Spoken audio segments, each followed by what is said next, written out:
lived two ancient fairies who ruled that kingdom. They had two children, an elder son and a younger daughter. On the day the younger girl fairy had been born, Rainbow appeared. All the flowers blossomed, and the birds flew around to welcome her to the life. She smiled, and suddenly a flower garden appeared. My beloved daughter, every flower just bloomed to welcome you. So we'll call you Flora. That means a beautiful flower. Is that okay? Flora got more and more beautiful as she grew up, and she was also gentle and obedient. So she was much pampered by her parents and her brother. More than that, Flora was also hardworking and sociable. Every day she flew around the kingdom, used her power to fill her kingdom with full of fragrant flowers. This made her become more and more famous. Everyone loved her so much. That day, when she was doing her daily works, she suddenly heard a harmonious sound from below. Flora seemed to be enchanted by this sound. She followed this sound of flute, and finally, she reached a large green pasture. There was a shepherd passionately playing the flute there. Flora gently hid behind a tree, listening to the melodious sound of his flute. When the sound stopped, she clapped her hands unconsciously, making him startled. The shepherd was really surprised. They looked at each other shyly. Hello, I'm Finn, the shepherd of this pasture. Who are you? Why are you hiding behind that tree? I'm Flora, a princess of that kingdom above. I mean no harm. Don't worry, I just admire your flute sound. Can you play another song? Of course I can. I'll play another song for you. Flora sat next to him, listened to the sound with fascination, and unconsciously sang along. Things kept going like that. He played the flute, and she sang along for the whole afternoon. Suddenly, the evening came. Oh, it's evening already. I have to go back. So will you come back here? Of course. From now on, I will come here every day to listen to your flute. Is that okay? It's definitely okay. So I will wait for you here every day. Yes, you have my words. But now I have to go. Goodbye. From that moment, Flora flew to Earth every day to visit Finn. He played the flute. She sang the songs. They had fun together, losing track of time. They talked about their life and gradually fell in love with each other. Flora flew to Earth every day from dusk till dawn. She even neglected her daily works, making the plants of Fairy Kingdom and even the plants on Earth wither. Flora's parents were really surprised about that, so they ordered a little fairy to follow and watch over Flora. My king! My queen! After following the princess, I have discovered a thing. What thing? Quickly tell us. I discovered that recently, the princess had always flew to Earth to play around with a shepherd. They looked so close. It seemed like they had fallen in love with each other. No way! A member of Fairy Kingdom can never love a human. More than that, she even forgot all of her duties, making all the plants withered. The king was so angry that he ordered people to keep Flora locked in a room, preventing her from going to find Finn. After being locked in that room, Flora was really nervous. She's afraid that if Finn hadn't seen her coming, he would have been worried for her. Therefore, Flora used her power to make a flower growing next to the place Finn used to sit. It's me, Flora. My parents knew our relationship and they kept me locked in a room. Don't worry for me. I will be all right. I will try a way to go there to see you as soon as possible. No, stay there. I will find a way to go up there to meet you and persuade your parents. Believe me. How do you intend to do that? I will try by all means to build a bridge to go there and meet you. No, don't do that. It's really dangerous. I cannot let you risk for me like that. Please rest assured. I will be really careful and I will do everything for us to be together. That's okay. But promise me, don't put yourself in danger. I will wait for you. With the determination of building that bridge, everyday Finn rolled the large rocks, made giant dunes of soil with the hope of completing the bridge as soon as possible. However, it's a travesty that his bridge was collapsed by the spell of Flora's parents when it's just half done. Finn would never give up. He determined to build a new bridge once again. He rolled the large rocks until his hands got scratches and they were bleeding. In Fairy Kingdom, Flora saw it all. She couldn't just stay there to see her lover miserable.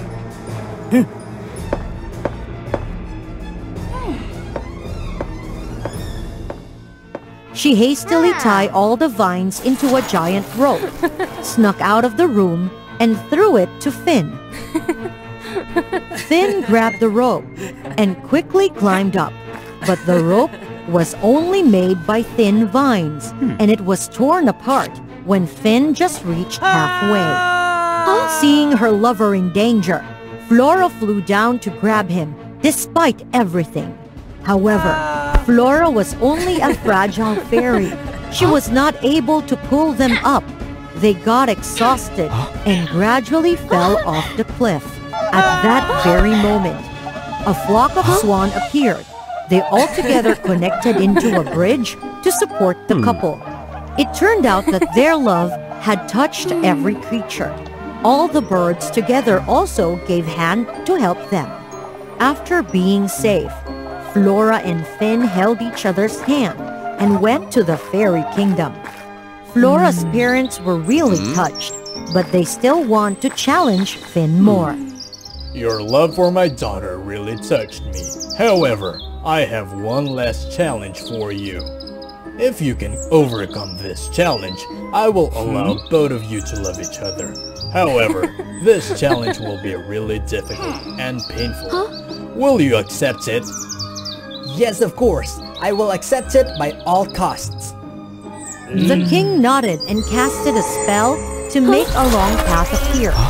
There were thorns and fire below, waiting Finn to come. I will give you another opportunity to give up this challenge. Have you thought about it thoroughly? Finn didn't hesitate to move forward, trying to walk as fast as possible on the challenging path. Finn, stop it! You don't have to risk your life! Look at your bleeding feet! For you, I can even risk my life. It's just nothing. Finn kept moving forward till the end of that path. Suddenly, an aura appeared and covered him, making all the wounds heal. You have done a good job, boy. You didn't disappoint me. I hereby dismiss the ban on the love between human and fairy, and I accept your love with my daughter. Flora and Finn rushed to hug each other so tight. From that day, they lived a happy life together forever after. Is the wedding truly the perfect ending of love? It could be true if you're reading a fairy tale.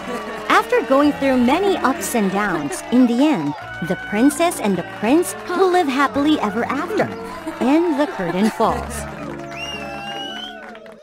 But that does not happen in today's story. Let me go! Let me go, Cupid, and get divorced now! Right now! That beautiful princess named Selena from the Moon Kingdom and a valiant prince named Nova from the Starland. Their love had triumphed over the trials of time, even when Nova had to fulfill his royal duties far away. He had devoted himself to shorten the distance between them. Well done, Nova! Congratulations on completing your duty!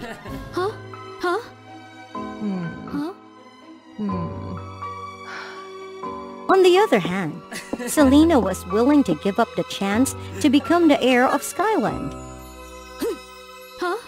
To accept Nova's proposal, they were both unaware that love, though nurtured for many years with sacrifices and efforts, might not be enough to sustain their happiness. After 5 years of marriage, the Moon Princess and the Star Prince decided to part ways.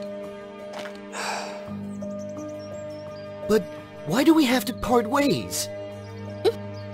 For the 9th time this month, you want to go to Skyland? It's dangerous there, with wild Pegasus and lightning strikes lurking in the clouds. I understand it can be risky, Selena, but it's also exciting. I'll protect you. No, no, no!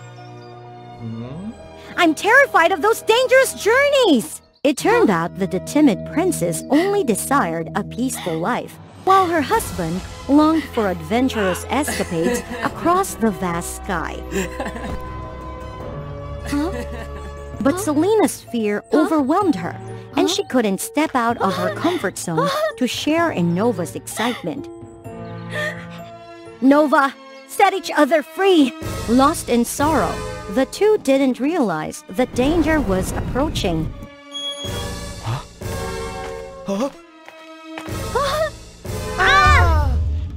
Selena? Make your choice, my child.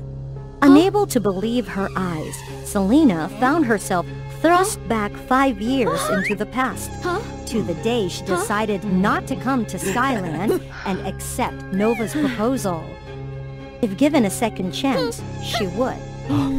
I will go to Skyland. Meanwhile, the loud explosion brought Nova into the future, 5 years ahead. Daddy! He couldn't believe that in the future, he became the leader of the Sky Protection Team. But the long adventures made him lonely. Nova suddenly understood his desire for peace with his loved ones. After much difficulty, they reunited with their family, and a new mission came. Urgent news! This is Monolith, the stone guardian of the Colossus Black Hole. I'm sorry, but something big has happened. The big event was about Skyland, a place where all the powers of the tribes on the sky converged.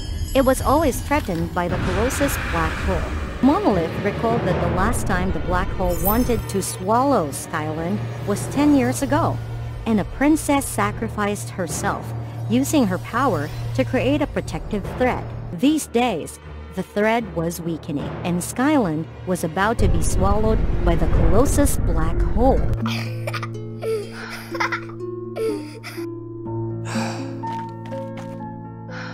We'll go to Skyland. Though she had been here for a few days, Selena the Moon Princess hesitated and only roamed around the Moon Island, where the power of her homeland was hidden, chasing after the one light. Suddenly, a meteor shower came from nowhere. No! Selena, I've heard a lot about you. I'm Monolith. Monolith enthusiastically wanted to take her around Skyland, but the timid princess was not willing. No. Come on, not everyone can come here. Those words made Selena think of Nova. One day, I will come to Skyland. Suddenly, she also wanted to experience the adventure that her husband always desired. It turned out that the large Pegasus were not fierce. It turned out that the clouds were not always filled with lightning or burning sun rays. They were soft and magical. It turned out that this was the happiness that Nova always talked about. Looking back, she realized that Nova never wanted to leave her. He just wanted to explore this wonderful sky together with Selena. Nova, I'm sorry. But just as Selena worried, along with the joy, every adventure always had dangers lurking. Hold on to me!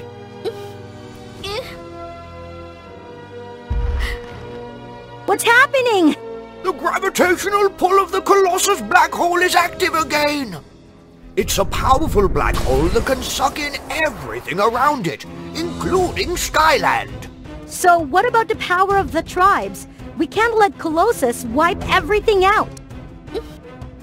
Selena didn't know that, in another dimension of space, her loved one was also extremely worried about the pull of the black hole. He struggled using the light from stars to move the black hole, but it seemed futile. It barely budged. In the past, Selena attempted to construct a stone barrier, but it wasn't very promising. It was so difficult that she barely managed to save Monolith, the stone guardian. The black hole was getting wider, and the stars were the next target for Colossus. This is not looking good. The Star Tribe won't make it. Oh, Nova, what should I do? Without much time to hesitate, the Moon Princess had to make a decision. She transformed all her magic into a massive force and turned it into a protective thread around Skyland.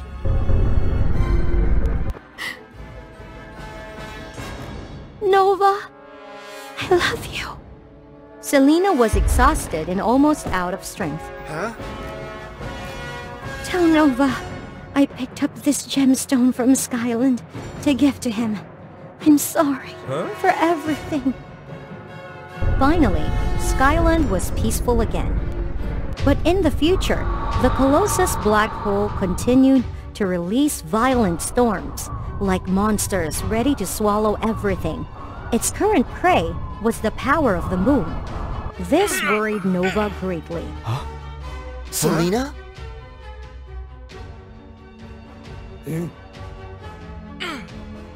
Nova made a firm decision and put all his strength into summoning the stars around Skyland. By his command, they gathered together and formed a prison surrounding the black hole. Everything returned to its original state.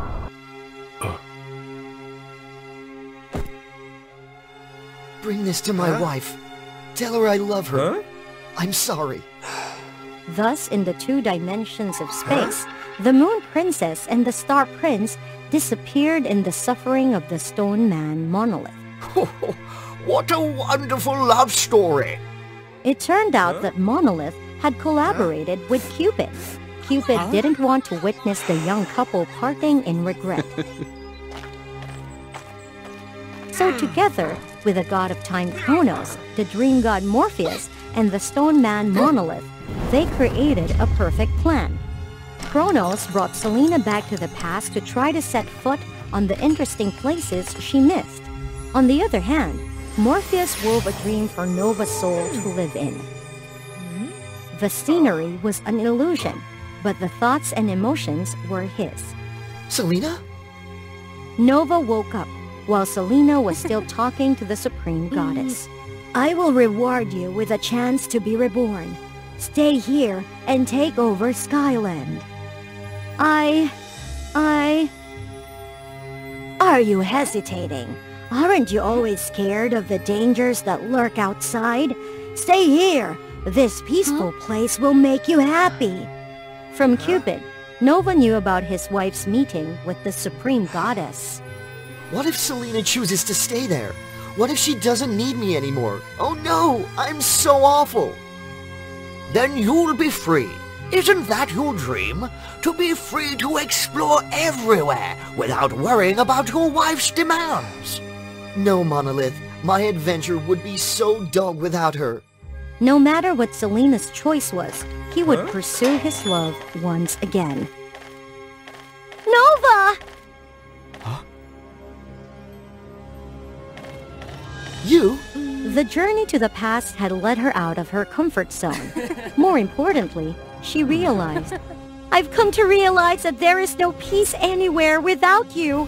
Now Selena and Nova were ready to accompany each other, whether in familiar places or on new adventures. In their story, the wedding is not the perfect ending to love.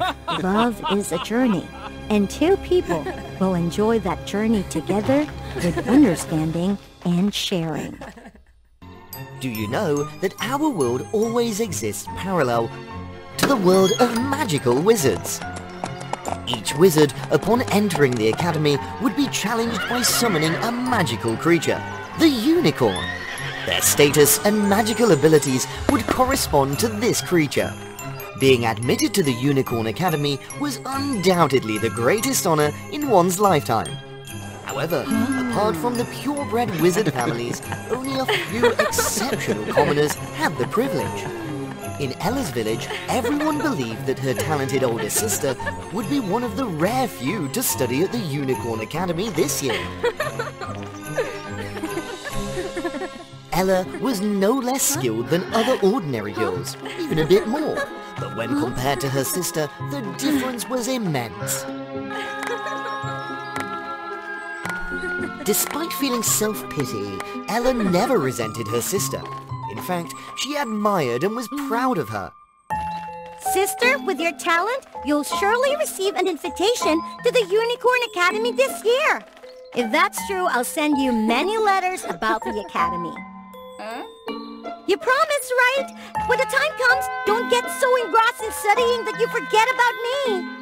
However, in the end, not only Ella or her sister, but also all the villagers were astonished when Ella was the one invited to join the academy, not her sister. The shock and disappointment prevented her sister from talking to Ella until the day she started her studies. Ella entered the Unicorn Academy with a heavy heart, mixed with a hint of anxiety. Her worry and confusion grew as the magical classification ceremony went on.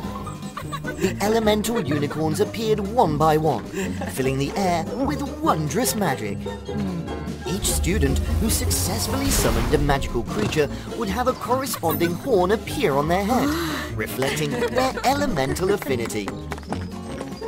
Especially the radiant unicorn created by Selena, a purebred wizard.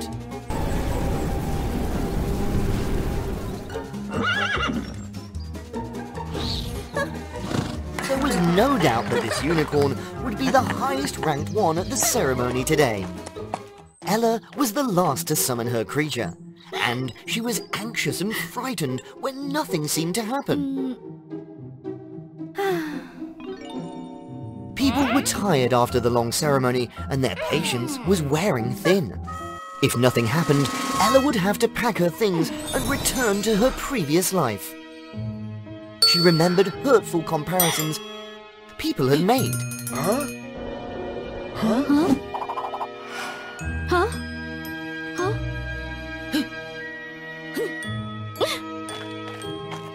What's going on? Is there any mistake? Or did Ella cheat to steal her sister's spot?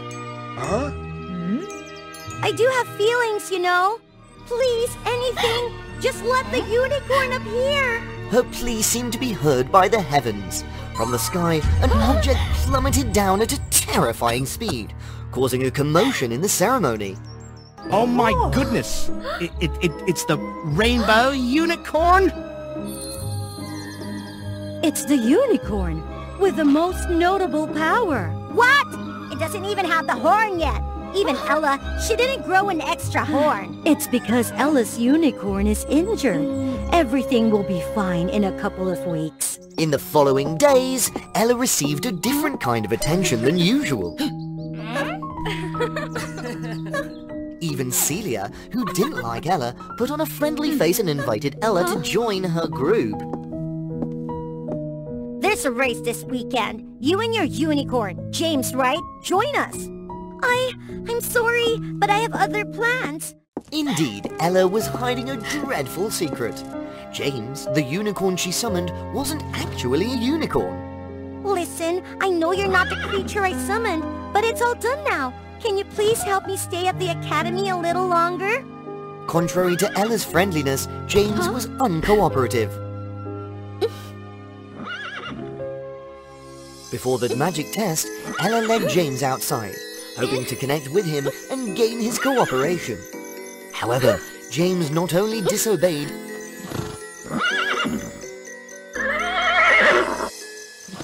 but also hurt Ella. Becoming the subject of ridicule for those who happened to witness it.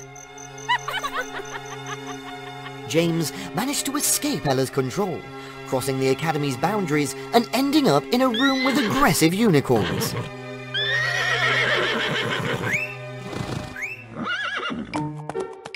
He didn't expect that Ella would appear, risking her life to protect him.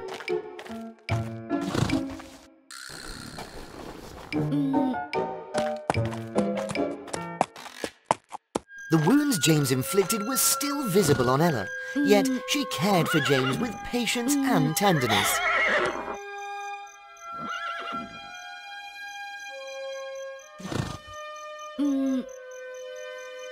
I'm sorry, it's because of my incompetence that you're involved in this. But tomorrow it will be over. After the test, when I can't perform magic, I'll confess everything and leave. You'll be free too, James. Ella couldn't have anticipated that those words, along with her gentle actions, would touch James's heart. The next day, James agreed to let Ella ride him, and even performed magic to help hide her abilities. From that moment, they became the best of friends. Ella's status also soared as a result. What's her talent anyway? Can't even get a horn, and that creature doesn't even look like a unicorn anymore. For the first time, Ella experienced the glow of being the main character, and she couldn't bear to lose it. 3 days ago, Ella received an anonymous letter. It stated that the dark mage living in the Forbidden Forest had a solution to her problem. I can't resort to cheating like this. Her fear led her to a selfish decision.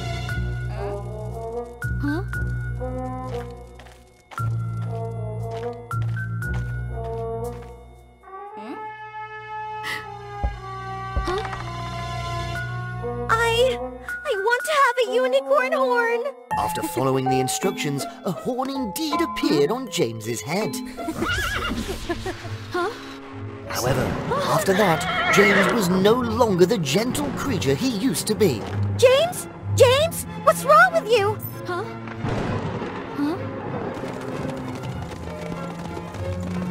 High-level wizards struggled to restrain James. But it wasn't an easy task, especially when the condition seemed to spread to other unicorns. Ella! What on earth have you done? James, please, don't be like this. James! It's me! It's me, Ella! Stop, Ella! Quickly, bring him under control! James's memories of Ella's kindness woke him up. Seizing the opportunity, the group of wizards captured James and the mindless unicorns.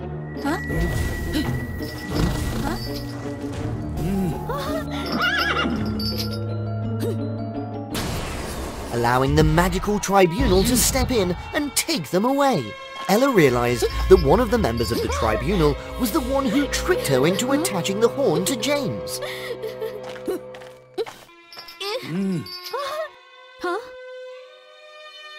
Don't be foolish, Ella! That's impossible! Hurry and lead them away! Alone, Ella couldn't do much. She cried out, seeking help from the other students. What are you all doing? How could you let them be taken away like that? They are our good friends! How could you forget all the good times we had? To us, they might be pets, but to them, we're everything! Selena, you too?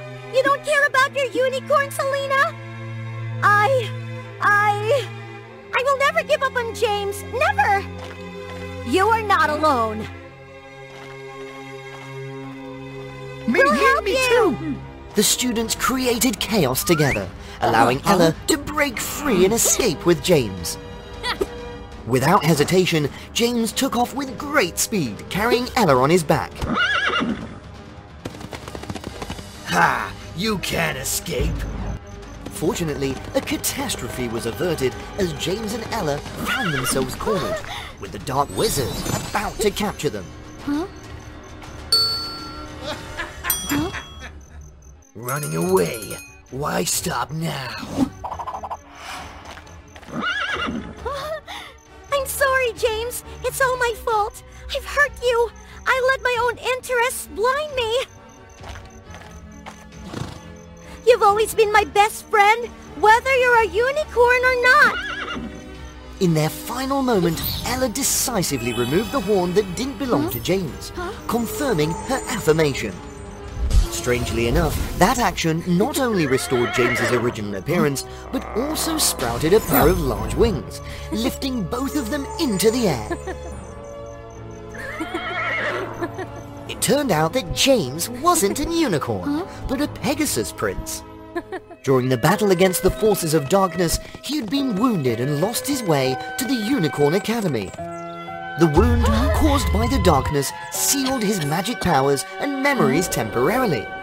When the horn containing dark magic was attached, it inadvertently reactivated his powers. When Ella removed it, the powers surged once again. James purified the darkness, restoring his own sanity and the minds of the remaining unicorns. Ella stepped forward, admitting her mistakes to everyone and acknowledging that she wasn't worthy of studying here. Summoning a spirit beast is through the bond of friendship with a wizard. Although James isn't a unicorn, what you and James have done is more than enough to prove your capabilities here. But what about James? Can he stay here too? You don't have to worry about that. Poseidon and Medusa, James's parents, have entrusted him to the academy until he's strong enough to take over the throne. From then on, they continued to be close friends, and they even built a sometimes turbulent but beautiful relationship with Selena. Today's story concludes. Thank you for your support. Each view is a tremendous encouragement for us to create more interesting new stories. Don't forget to subscribe to WOA Fairy Tales to help us reach 1 million subscribers soon. Now, share with WOA Fairy Tales your emotions after watching today's story. See you in the upcoming episode! The life source of all creatures on Earth, the deity Aquarius bore a grand responsibility, controlling 2 sacred urns, bestowing water upon the world. The pure white urn symbolized refreshing and bountiful rains, while the black urn represented drought, meant to be poured into parched lands overexploited. Though wielding limitless power, Aquarius always felt stifled under his mother's watchful eye. She yearned for a day of liberation to act upon her desires freely. Join WOA Fairy Tale to follow the chronicles of Aquarius. Beside Aquarius stood her younger sister named Natalie. Their mother favored Aquarius above all, leaving Natalie in the shadows. Everyone claimed Aquarius possessed greater talent, an innate aptitude for water magic, thus deserving the sole right to command the 2 urns. This brewed animosity between Aquarius and her sister. The celestial queen, Aquarius' mother, ever guided her in the delicate balance of ecosystems across the planets. Be cautious, my child. Excessive water from the white urn will lead to calamitous floods, while overusing the black urn will result in relentless drought. I know, no need to reiterate. Aquarius remained reserved and obstinate, convinced her mother only wished to suppress her might. One day, as the Celestial Queen attended a gathering among the celestial beings in the galaxy. Today, you must not pour water onto Earth without my return. And at her most desperate moment, Ryan appeared. Hey! You must wait for Mother to return! Leave, it's none of your concern. You're insane! Without Mother, you're powerless! I said go away! The pleas for rain echoed throughout the Earth. Some places were inundated, necessitating the Black Urn for balance, while others suffered arid desolation, craving the White Urn's mercy. Humans whose entreaties remained unanswered turned to worshipping deceptive spirits. Overwhelmed by the multitude of pleas, Aquarius grew panicked. In a moment of haste, she accidentally emptied both urns, creating a severe imbalance on Earth. Half the land's desiccated, succumbing to relentless drought, while the other half luckily remained fertile. This time you've truly messed up!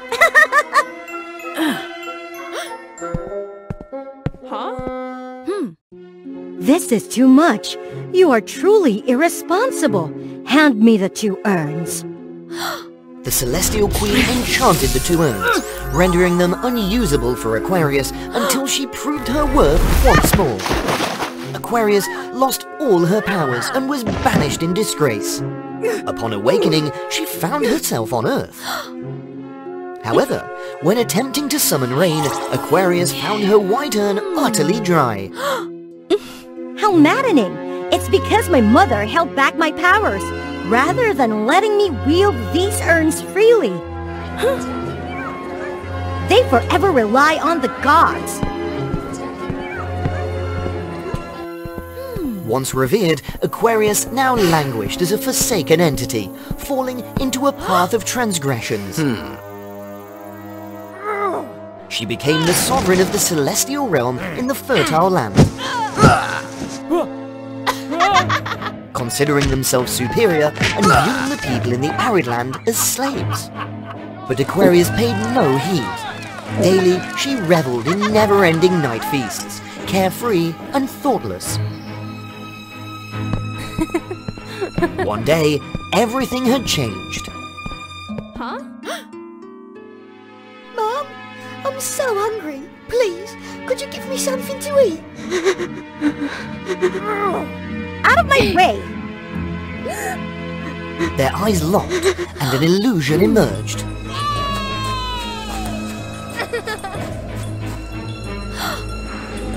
Here, eat and be gone.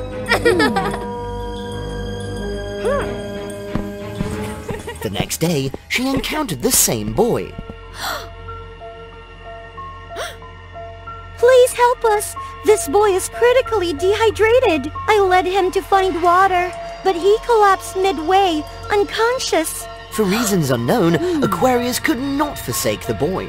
She strained her ears to listen to the sound of water flowing beneath the earth. Aquarius and Iris together dug into the soil, uncovering an underground spring and successfully rescuing the boy.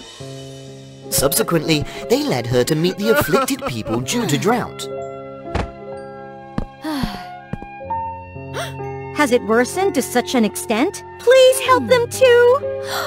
They are blameless, yet they bear the burden of their own misdeeds. Very well, I shall aid them.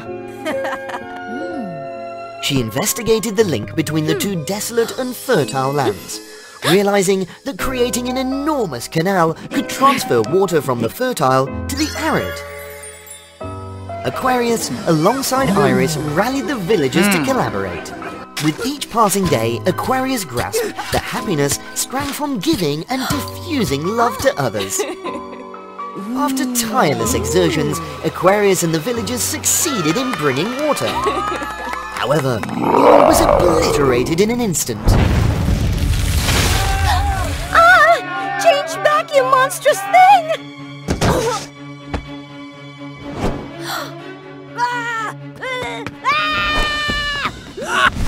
Wait for me, Iris! Although she lost all her power, Aquarius tirelessly endeavored to save the innocent people.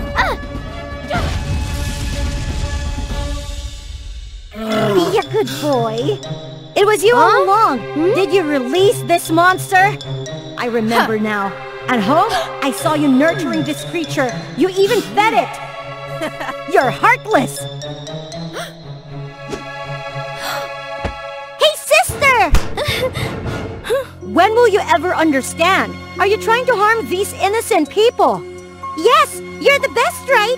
But look at you, who got exiled in the end. Why does Mother always trust you? Love you more than me. What do you have that I don't? I only have one sister, you! Yet you left me to live in solitude, never offering solace.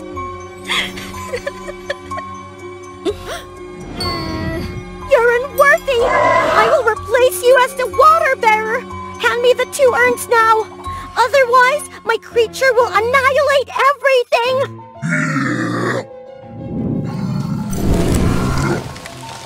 Yet giving the urns to Natalie entailed Aquarius losing her status as a fairy forever, forever barred from returning home. No way! Fine, it's your choice! In her anxiety, Aquarius glanced at the faces of the innocent people and reminisced about her moments with Iris. Stop! Spare them from suffering again! Fine, I accept!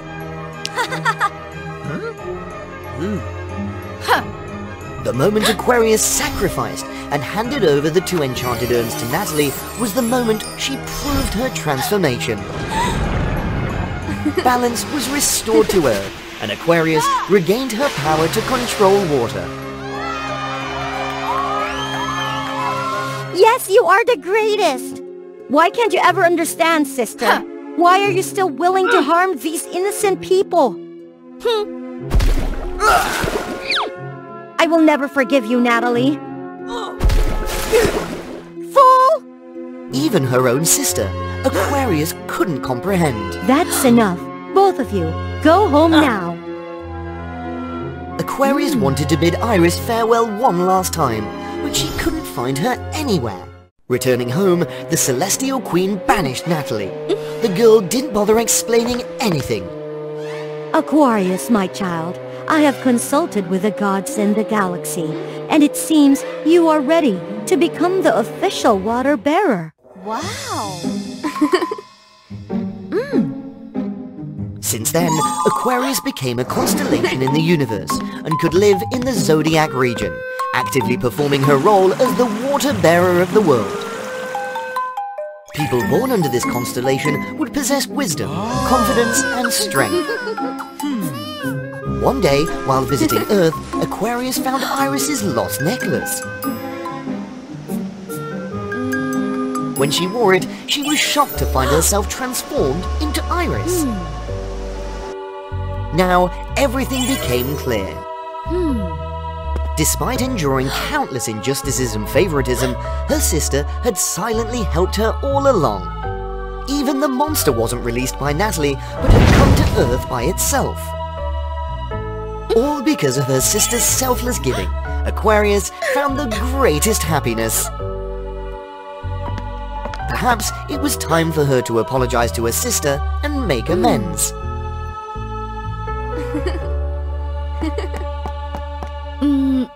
Within a certain kingdom, the royal lineage always gave birth to twin pairs. One with flowing golden hair, and another with hair as silver as strands of thread. According to a legend passed down by a deity for hundreds of years.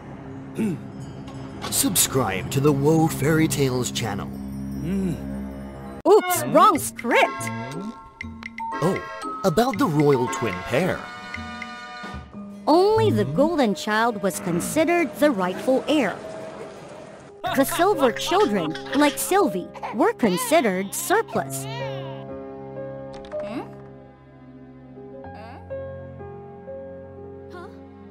Elder sister Chrysa was always treated more kindly than Sylvie. All the precious gold, a rarity, was seized to be used for the golden princess Chrysa. The silver princess wasn't treated with the same kindness. She was only allowed silver possessions. Deep within, she longed to be like her elder sister. Chrysa loved Sylvie, but couldn't pay much attention to her due to her royal duties. As a result, the Silver Princess felt increasingly isolated. On their 18th birthday, a grand celebration was held for the royal twin pair, with Chrysa as the protagonist, of course. The Silver Princess Sylvie was merely an unnamed guest, despite sharing the same birth date with her sister.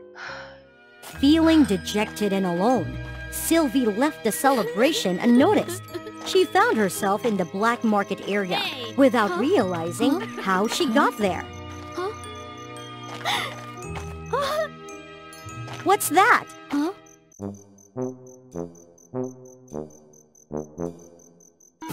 A golden ring? Shouldn't the royal family have confiscated all the gold? In the black market, you can find anything. It's quite expensive, my dear.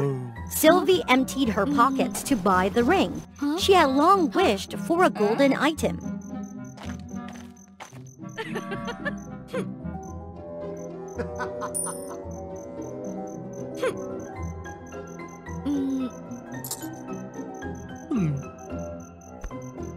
Unbeknownst to Sylvie, a golden spirit had been trapped in the ring for hundreds of years, and she had inadvertently set it free. I've read your thoughts. I'll help you to become a golden princess to repay you. No, don't! Who are you? I don't understand. It doesn't matter about whether you want to be a silver princess for life. Though doubtful, the sweet persuasion moved Sylvie. With this magic, you must exchange something of your silver for it. Something I choose. Sylvie agreed without hesitation. Bathe with this potion. The potion turned Sylvie's bath into a magical tub. Unbeknownst to the Silver Princess, the potion also affected Chrysa. The magical bathtub changed not only Sylvie, but also swapped her hair color with her golden sister.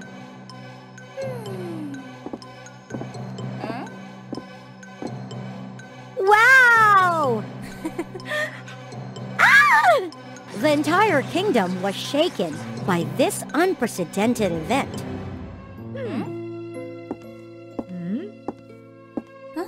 In the end, they followed the legend's words and made Sylvie the heir.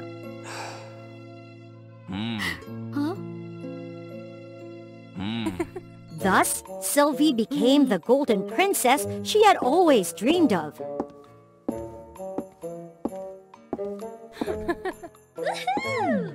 Living the luxurious life she had yearned for.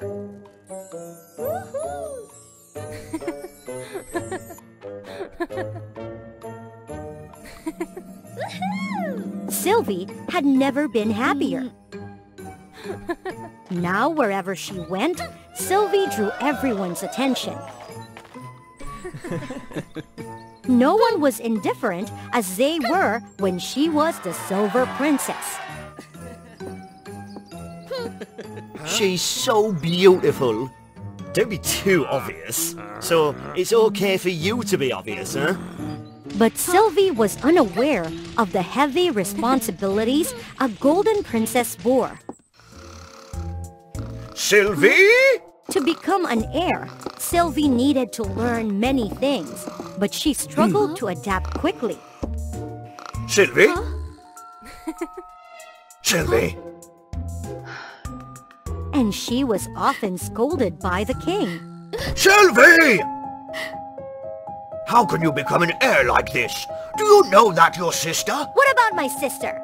Of course, the day when Sylvie couldn't bear it anymore arrived. Utterly disillusioned, the princess left. Now, Sylvie just wanted to be alone, but she couldn't escape the attention of others. You made her scared. As if it isn't ye.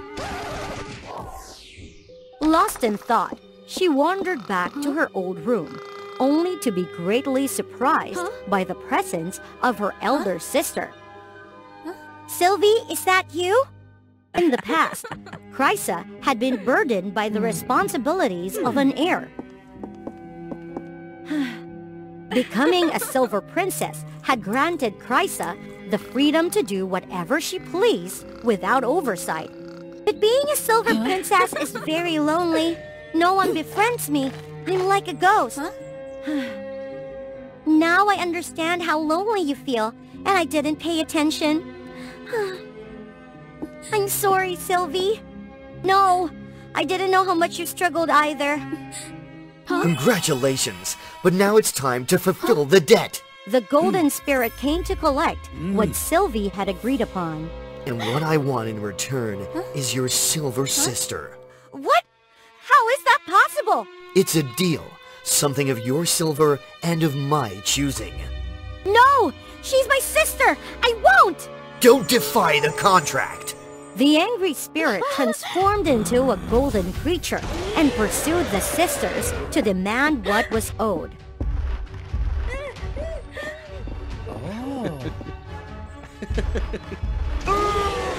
And they were driven to the king's court. The golden creature easily overpowered any feeble resistance. Enough of this game! He was determined to claim the silver sister, Chrysa. It's my fault. If I hadn't been selfish, if I had cared about you. Suddenly, Sylvie realized she still held the golden spirit's potion. As long as you're safe, I don't need this material possession. The demon couldn't take away something that wasn't part of the deal. Take me instead! Aren't you in the royal lineage? Correct. I am Fergal, the first golden ruler. And also the one who concocted the false legend. I was consumed by my lust for power. When I passed away, the god of death punished me for my deception, and my soul was trapped within the golden ring.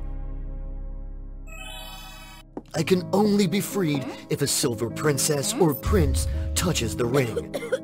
Looking into Sylvie's mind, I realized my mistake. I caused my descendants to suffer. That's why I orchestrated this play, so that you two could understand each other. So, the prophecy was a lie! I apologize. Because of it, I made you suffer. I never understood you. The golden spirit redeemed his mistake and was able to transcend. The external appearance no longer mattered. There was no longer a golden princess or a silver princess. And Sylvie finally found what truly made her happy. Having extraordinary intelligence along with the powerful wings, the goddess Athena always radiated brilliance atop the peak Olympus. She had invented many great works, such as the flute, creating melodies that enchanted the hearts of people. She crafted the trumpet, producing incredibly bright and pure sounds that captivated anyone who heard them. During her presentations of new creations, all the goddesses come to see, and they were all astonished and impressed by her talent. Layla, a goddess of the night and a close friend of Athena, always accompanied her during those announcements of new inventions. While everyone was enjoying the new inventions, the moon goddess arrived late. Turned out that she was caught in a terrible storm on her way, tearing her clouds and making her struggle while flying. At the high peak of Olympus, the goddesses, those who wished to fly, had to rely on the deep blue clouds. However, Athena was the exception. With her unique wings, she could fly gracefully in the sky, even during the fiercest storms. The things happened that day urged the goddess of wisdom come up with an idea. Why don't I create a pair of wings that allows the other goddesses to fly easily in the blue sky? Right after the party ended, she quickly came back to her room to experiment on creating a pair of powerful wings. Athena considered Layla as her confidant, sharing all her innovative ideas with Layla. I truly admire your inventions. I wish I could also fly freely with the wings on my own. Athena heard the wish of her best friend, but she also concerned because those wings were still not perfect, and she couldn't give it to Layla right away. Then Athena took Layla up into the air so that she can experience the joy of flying with wings. They both wandered across continents, admiring the magnificent landscapes and the mystical secrets of the world. Getting tired, Athena and Layla decided to rest near a rushing stream. A clear and babbling stream appeared right in front of Layla's eye, and she suggested that they took a refreshing bath. Athena didn't hesitate. She infused her wings with a radiant light and placed them under a tree before joyfully diving into the stream. The two close friends embraced each other and laughed in the chilly water. During those moments of joy, Layla suddenly cried out that she had lost her bracelet. Athena left everything behind to follow the traces and search for Layla's missing bracelet. Taking advantage of Athena's distraction, Layla stole her wing. Then she unleashed dark beams of light, shrouding the sky in darkness. Athena was terrified, losing her way. Leaving her best friend behind, Layla decided to fly back to Olympus. The sky gradually darkened, Layla disappeared without a trace, and Athena's wings vanished as well. The goddess Athena collapsed to the ground, tears streaming down her face, with no place to seek comfort. She was so disappointed with Layla, but more with herself for not having seen through Layla's true nature all along. Perhaps the day of flying had drained too much of her energy, and she was too exhausted. Then she fainted. Layla quickly returned to the heaven and accused Athena before the other gods, claiming that Athena is unworthy of being a goddess. She said that Athena had deeply fell in love with a human, so Athena was punished and banished to the human world. Her wings were also taken away and given to Layla. While others were astonished and didn't believe Layla's words, she continued to justify herself. Everyone was silent, they said nothing, just regretted for a talent like goddess Athena. Athena is fortunate to meet Myrmax, a beautiful girl, like a fairy. She rescued Athena and took Athena to her home. Myrmax took great care of her so many days. Myrmax, despite her beautiful appearance, lived a pitiful life. She lived alone, struggling in poverty, relying on farming, but reaping no fruits from her labor, which saddened her deeply. Athena woke up. She couldn't believe her eyes when she realized she had been staying with Myrmax for days. She appreciated Myrmax's care immensely, but also worried about being a burden to Myrmax. Athena decided to apologize and bid farewell to Myrmax, hoping to find her way back home. However, Myrmax wanted Athena to stay, longing for a companion to share her life with. Athena had nowhere to go, so she stayed, hoping her wounds would heal, and she would be able to find a way back to Olympus. Athena appreciated Myrmax's warmth and kindness. However, she couldn't erase the memories of Layla's betrayal, which made her cautious and wary of everything around her. The next day, Myrmax took Athena around the village, where Athena witnessed the villagers' poor life, surviving mainly through hunting, foraging, and enduring days of hunger. Some people were even homeless. They had to sleep in the cold night outside. Others, more fortunate, had tattered tents for some protection, but they were helpless against storms. Everything Athena had witnessed made her feel pity and compassion for the people here. After her journeys, Athena always felt pity for the suffering of the people. She wished she could do something to help them escape their hardships.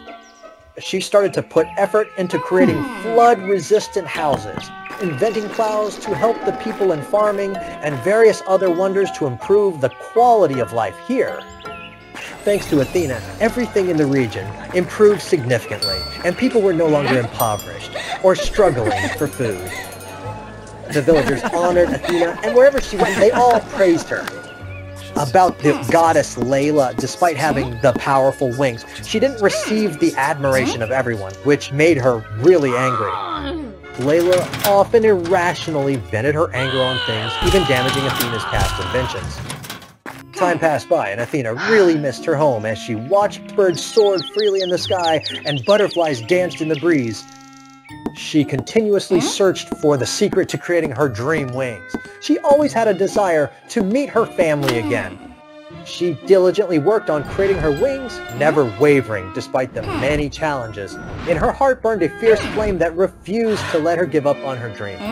Myrmax admired Athena's talents and determination. Different from Layla, she even helped Athena hunt for the pure white swan feathers to accelerate the work.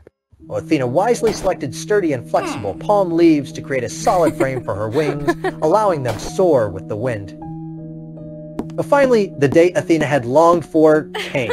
Through perseverance and overcoming countless obstacles, she successfully created a pair of miraculous wings for herself in the admiration of Myrmax. But fate had one more twist in store for Athena. On the night of her return, a significant event occurred. Suddenly, a dark smoke covered Myrmax's house, stealthily targeting the wings, and the perpetrator was none other than Layla. It turned out the wings Layla had taken away from Athena was gradually losing its power. It wasn't glamorous anymore. While getting to know about Athena's miraculous creation, she immediately planned to steal it.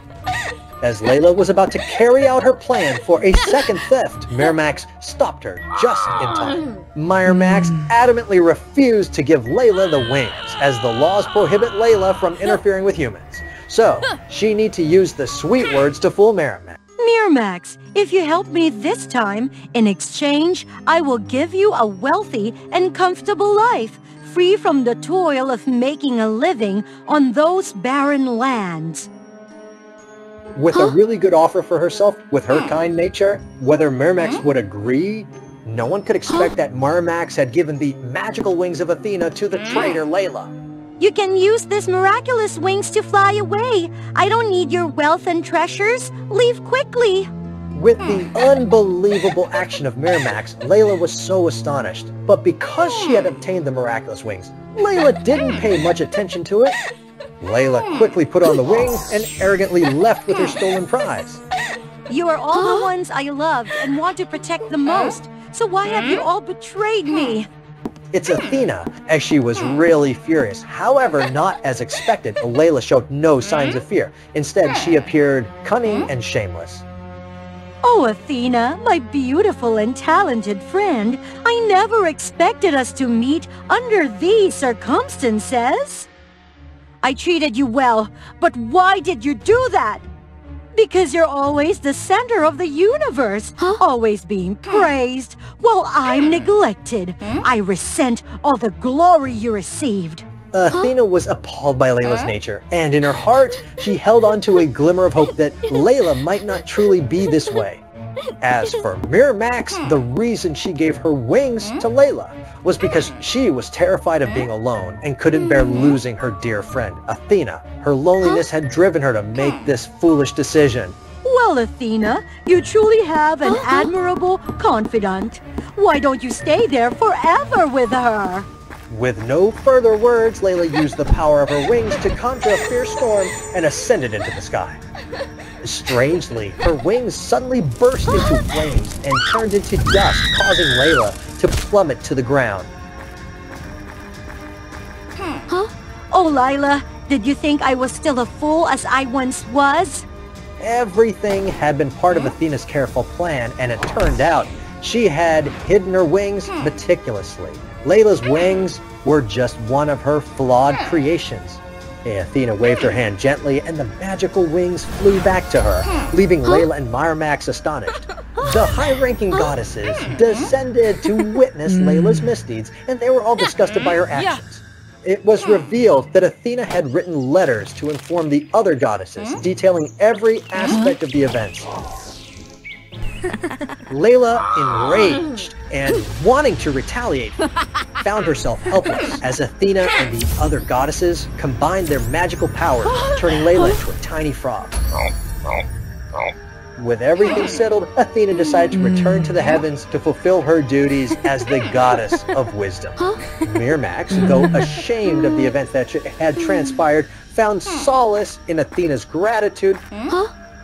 Thank you, Myrmax, for your kindness during this time. I promise to come back to visit you and others in the future. Having said that, Athena, along with the other goddesses, flew back to Mount Olympus. Every spring, she returned to visit Myrmax and her villager. As for the frog, Layla, she continued to hop from one field to another, but no one paid her any attention. Once upon a time, in the early days, there appeared planets of sweetness in the galaxy. The planet Ice Cream was covered in a pure, cool, and refreshing white color. Houses and trees were formed from gigantic ice cream cones. Every princess of the Ice Cream planet had the magical power to shoot ice, freezing everything around. Among them, Beva had superior powers. She could create thick layers of ice, ward off the heat of the sun, and protect the planet. Next to the planet Ice Cream stood the planet Candy. The planet Candy dazzled people with its vibrant and colorful candies. A gentle river of chocolate flowed around everything. And the houses and landscapes were made of various sweet treats. As you passed through, you could hear the joyful sound of popping candies. Shadi, the leader of the planet, had the ability to transform everything into delightful sweet treats. The neighbor of the Candy Planet was the planet Cake. The planet Cake exuded a simple and pure beauty, where the houses were made of cookies, biscuits, and sponge cakes. The air carried a sweet aroma of freshly baked cakes, and in the distance you could hear the delightful sound of cake bells. Princess Yana possessed the magic to seal everything within an invisible thread.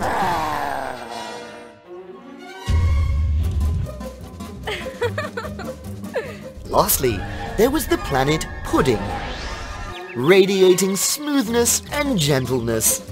From the sky to the ground, everything was soft and tender. Ari, the Pudding Princess, had the ability to soften even the hardest things, making them tender and delicate.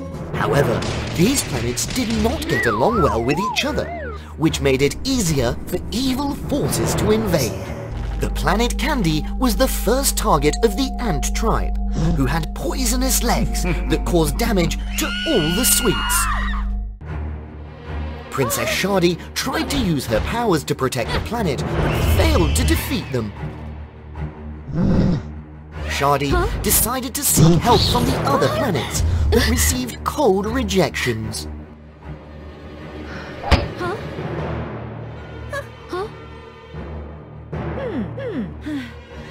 Upon returning to her planet and seeing the devastation, Shadi burst into tears. It's all because of me. I'm utterly useless for not being able to protect my own planet. Princess, don't blame yourself. We'll always be by your side. In the past, my older sister Kari was the most powerful. But since she became the queen, she only sent letters saying she wouldn't fulfill her mission in another land. I've tried every means to contact her, but I couldn't find her. Just then, the news of the intergalactic beauty pageant spread. Another beauty pageant? Isn't my sister the reigning queen? That's strange. I must participate to meet the queen and find answers about my sister. The day of the beauty pageant arrived, and all the princesses gathered in the hall of the Galaxy Kingdom. Everyone was dressed splendidly, while Shadi wore an old dress. People mocked and jeered at her. The official competition began, and the host introduced the various rounds. Welcome, ladies and gentlemen, to the Galaxy Peace Queen Pageant. The competition consists of 3 rounds: evening gown showcase, talent round, and question and answer round. Those who advance to the 3rd round will have a direct audience with the Queen of the Galaxy, Apora. That's right. I have to meet the Queen to inquire about my sister's whereabouts. I must make it to the 3rd round. Shadi quietly observed while waiting for the contestants to get ready for the 1st round. How can I win this round? They are all so beautiful. Give up! No matter how hard you try, it's useless. The host started calling the names of each contestant. The evening gown showcase round is about to begin. The first contestant is from the ice cream planet, Beva. The second contestant is from the cake planet. The third contestant is from the pudding planet. And Shardy is the final catwalk contestant. Finally, the princess from the candy planet has arrived. Shardy!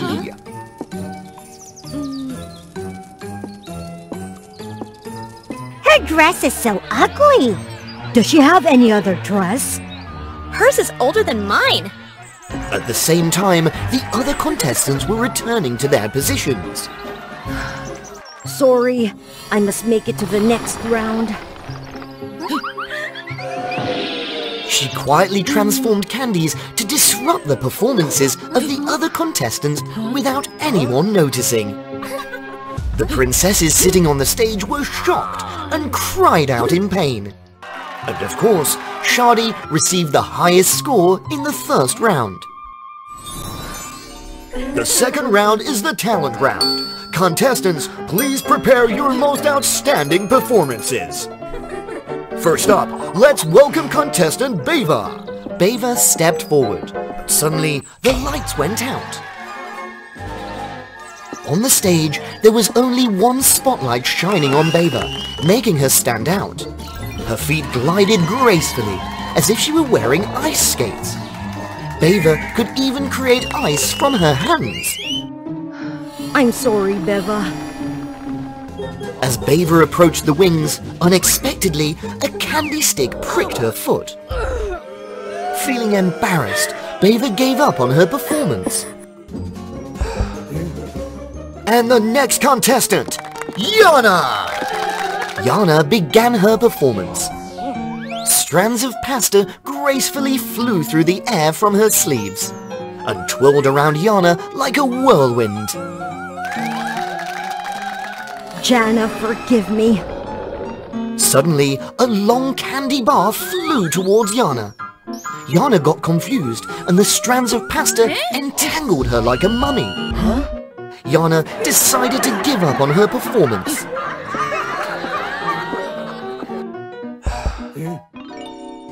Next up, contestant Ari! Ari performed a dance routine on giant puddings. The soft puddings acted as springboards, propelling Ari from one side to the other. Ari, I have no other choice. Ari stumbled, and small pudding cubes fell on her head. Ari quickly gave up as well. There's no need to argue. At the end of the round, once again, Shardy secured the highest score. The winner of the second round is Shardy! The final round, the question and answer session came, and Shardy was taken to meet Queen Ipora.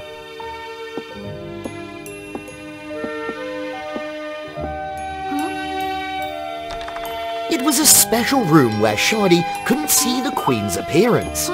Hello, Queen Ipora. I've been wanting to meet you for a long time. Run away! It's the Queen's trap! Startled, Shardy rushed to pull the curtain forcefully. Sister! Run! She's coming! The Queen has been kidnapping the most beautiful and talented girls to absorb their life force and remain forever young! It's too late now!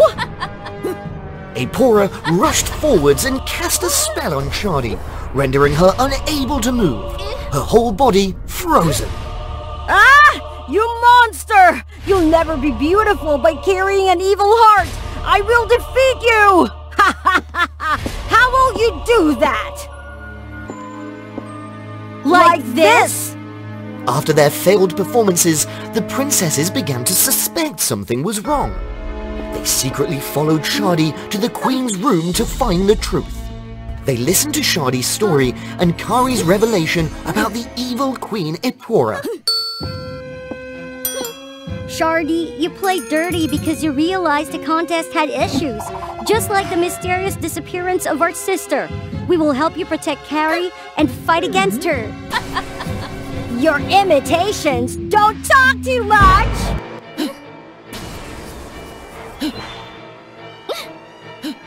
Yana shot out strands of pasta that tightly wrapped around Apora, immobilizing her. Immediately, Bava quickly shot ice blocks to encase Apora. Without hesitation, Shadi transformed into a candy rocket and forced herself inside. Finally, Ari turned into a pudding launchpad, ending the battle.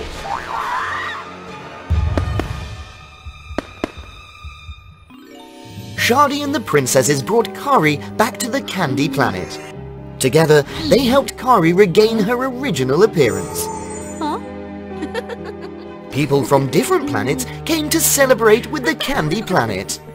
They all joined forces to repair and restore the Sweet Planet after the attack of the Ant tribe. Thus, the Candy Planet was revived and adorned itself with a sweet and enchanting beauty once again. From then on, the 4 planets, ice cream, candy, cake and pudding, lived peacefully, creating a sparkling and beautiful galaxy. In a western village, there lived a couple of witches living happily together with their daughter, Wanda.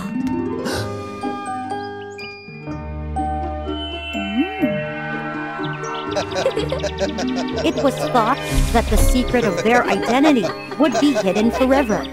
But from the east, the fierce demons suddenly came to riot.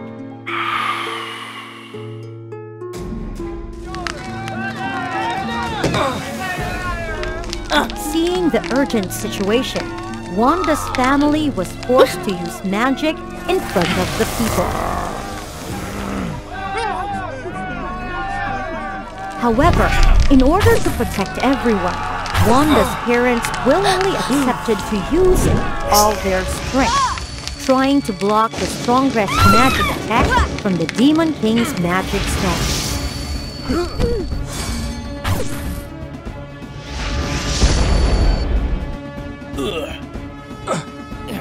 When the demons dispersed and retreated, Wanda's parents also fell. Wanda rushed to use her healing powers to save her parents, but she realized that the magic wouldn't work this time. Wanda, don't blame yourself. No matter how strong your healing magic is, it can't undo the Demon King's strongest spell. So... We may not be able to survive, but I hope you will always smile and do good deeds without asking for anything in return. After giving their last words to Wanda, her parents passed away. Wanda suffered, and suddenly she spread a strange power around the village. Seeing that the demons were gone, the people also flocked to Wanda to chase her away. It's all because your family is a witch, so you attracted those demons to invade our village. That's right, go away! Because her body was still weak after the battle, and no one would listen to her, Wanda accepted to leave.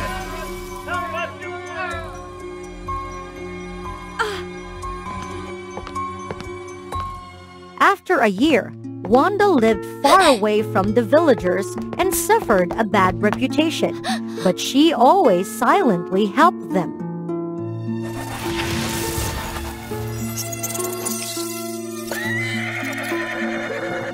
However, as Wanda was happily helping people, she suddenly heard a noise behind her. As it turned out, it was a friend of the knights Wanda had just saved, named Vic.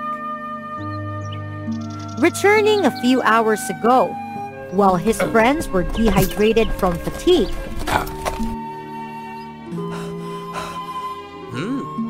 he was looking for a source of water and accidentally ran into Wanda on his return.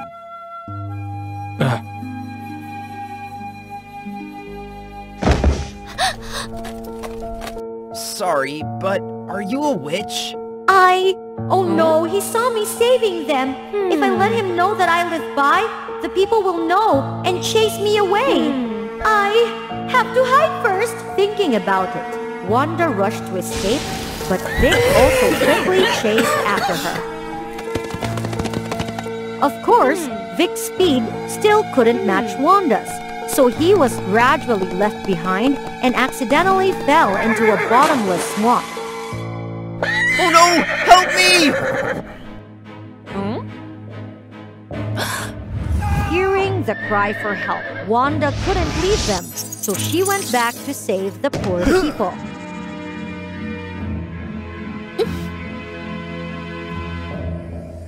Please do not go. I just want to thank you for your noble deeds. And I don't think you are the evil witch, Wanda. How do you know I'm Wanda? Because when I came back to the village to visit my hometown, I heard a story about an evil Wanda witch's family living near the forest that attracted demons a year ago, but they were chased away. Oh? But please don't be sad. In front of us right now, you're a really very kind girl and always ready to help people. So I'm sure you're not as bad as people say. Wanda saw that Vic was not a bad person, and he even enthusiastically started a conversation with her. Wanda was sad and told Vic the whole incident that year. After hearing, Vic offered to help Wanda return to the village to clear things up. But what if people don't want to hear me and accept me? I'll help you. Moreover, you are very kind and benevolent. Surely people will soon understand and accept you. But I still feel insecure inside. What's wrong? You don't believe I'll help you? If I lie, you can punish me with magic at any time. Well then, I'll try to bet on going back to the village this time with you. When they returned and explained everything to their knight friends, Wanda and Vic decided to return to the village with them. At first, the villagers who saw Vic and the knights welcomed them with great joy, especially the village chief, Vic's father. However, when Vic told them that Wanda was a good witch and that her family had helped everyone a lot, they all denied it. Vic, you have been enchanted by her. How can a witch be kind and bring good things? But... Everyone, let's chase her away! Not believing Vic and Wanda's explanation, the village chief and the villagers began to chase her away. But an incident happened when the fire in the hand of a villager accidentally burned a nearby house. This caused the roof of that house to almost fall over a child. But thanks to Wanda's agility and magic, the child was safe. Not only that, Wanda also healed the child's wound right in front of everyone. That made the people very surprised, confused, and rethink about Wanda. Father and the people have seen that. Wanda is always ready to help people, despite being shunned by everyone. I ask everyone to give Wanda a chance to prove herself. Finally, being moved by the hearts of Vic and Wanda, the people also agreed.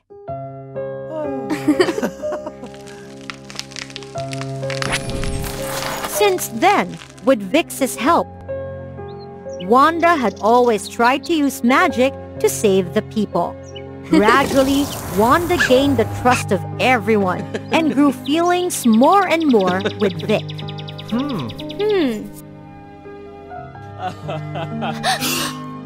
Hello, darling. I have this flower for you. Thank you very much. However, the joy didn't last long as the Demon King rose again after recovering his stone's powers with the goal this time to destroy Wanda and the villagers. Seeing the Demon King and demons coming to destroy the village, Wanda and Vic teamed up to fight them.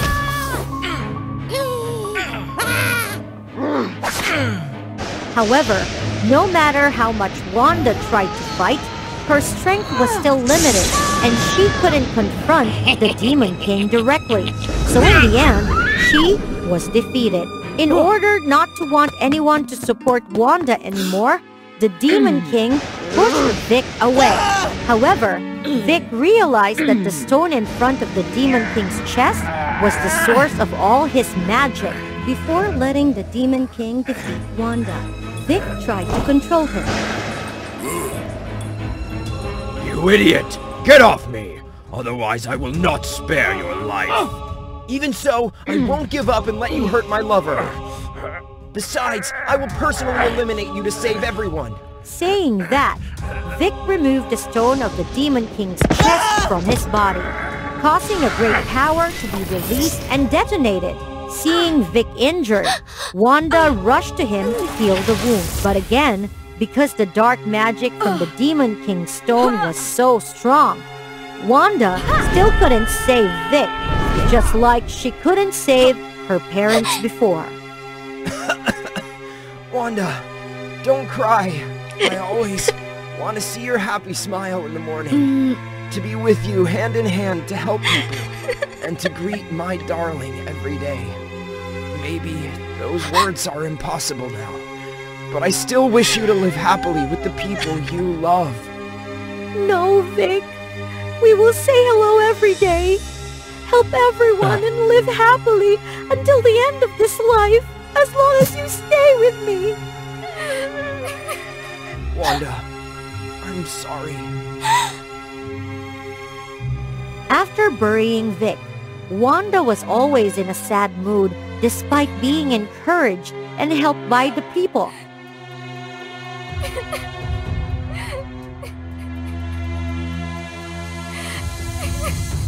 And this time, when Wanda's distressed mood reached its peak, she inadvertently released a strange source of power throughout the village again.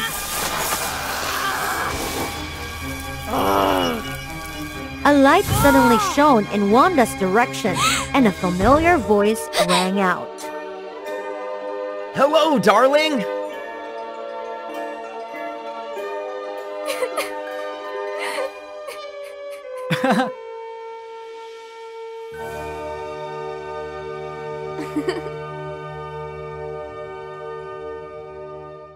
What would happen if a bride passed away right before her wedding? She would become a ghost bride.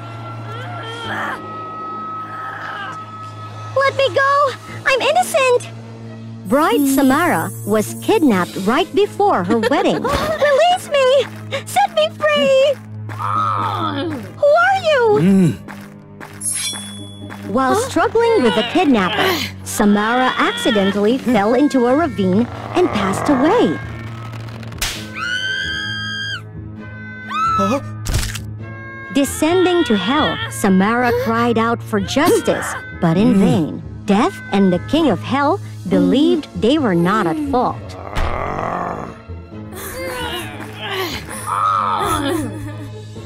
After 100 years of incessant cries, refusing to be reborn or to transcend, the king of hell personally examined her.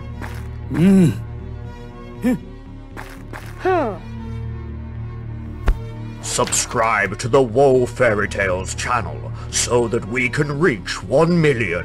You, demon! This is the narrator's script. Bring me the Book of Death!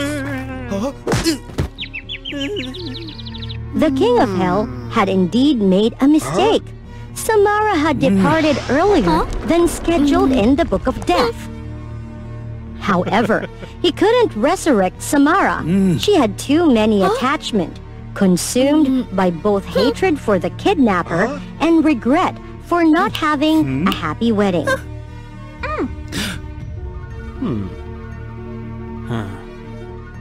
You need to resolve all of your eager desires so that I can bring you back to life. Find the kidnapper. If he's no longer alive, find his descendants and bring them down here to pay for his deeds. That way, you will be able to resolve your revenge. According to the law of yin and yang, Samara had only 3 months in the mortal realm. Beyond this deadline, her soul would vanish forever. Wandering on the earthly realm for a few days, Samara witnessed an unjust scene. The poor artist Norman, bewildered, couldn't understand why he was being chased by the nobleman, Jack. Samara couldn't ignore this scene. Boo! Hey, are you a ghost? Can't you tell? And why is that guy chasing you? It turned out that Norman's ancestors owed a debt to Jack's ancestors. Jack often used this old debt to pressure Norman. Thank you for saving me. Is there anything I can do to help you? Having little memory of the mortal realm, Samara needed Norman's guidance. But there had to be a connection for the ghost to coexist with the living, a way to create a yin-yang bond. How about you marry me? What?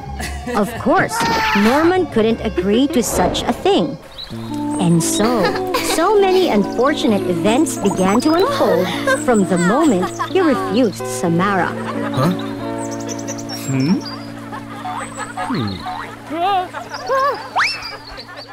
Determined to make Norman pay, Samara caused mischief to force him to marry her. Eventually, Norman couldn't bear it anymore.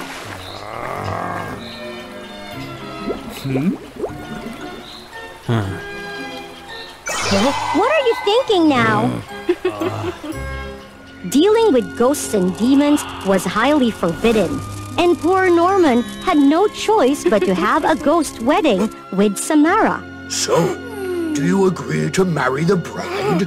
No, yes, I mean... If you don't agree...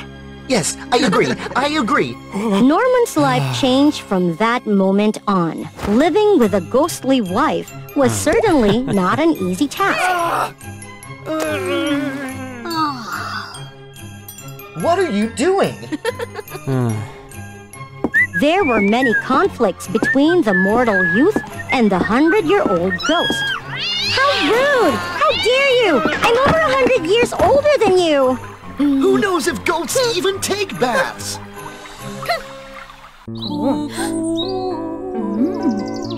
He plays the instrument so well. I wish he were mine. Numerous funny and amusing situations occurred between the two of them. Sorry, ladies. I have to go. He plays the instrument so well. Oh, I wish he were mine. Don't be jealous like a child. Things happened strangely when one day Jack appeared again, causing trouble for Norman. Witnessing that scene, Samara recalled the time that she had been harmed by an evil person in the past. Huh? What are you hiding in there?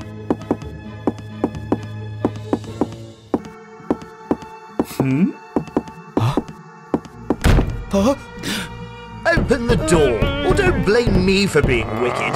You'll see. What is that, handsome guys? Come here with me. Come closer and see.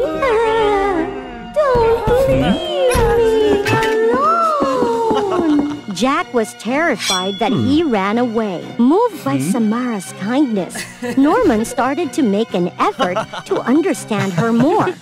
Norman's life became less difficult without Jack's harassment. Samara also helped Norman find evidence so that he could report Jack's crimes to the royal court. As for Norman, he enthusiastically helped Samara find the descendants of the kidnapper. Every time Samara felt sad thinking about her past life, Norman was there to listen to her. A love between a mortal and a ghost slowly blossomed between this couple.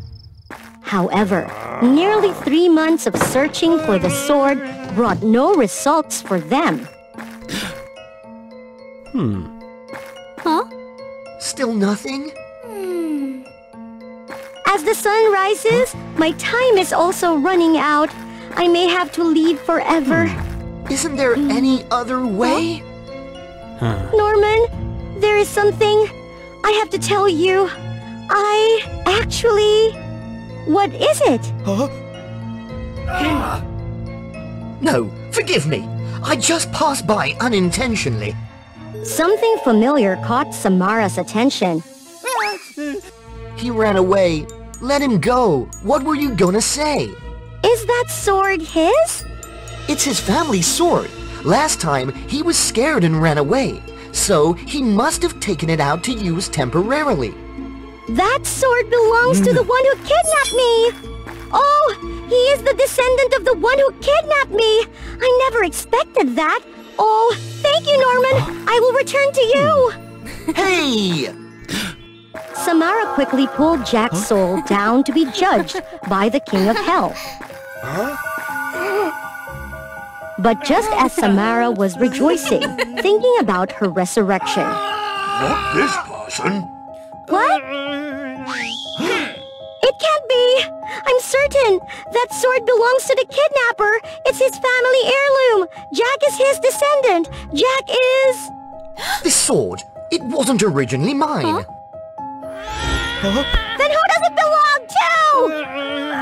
No, my grandfather confiscated it to collect the debt from Norman's grandfather.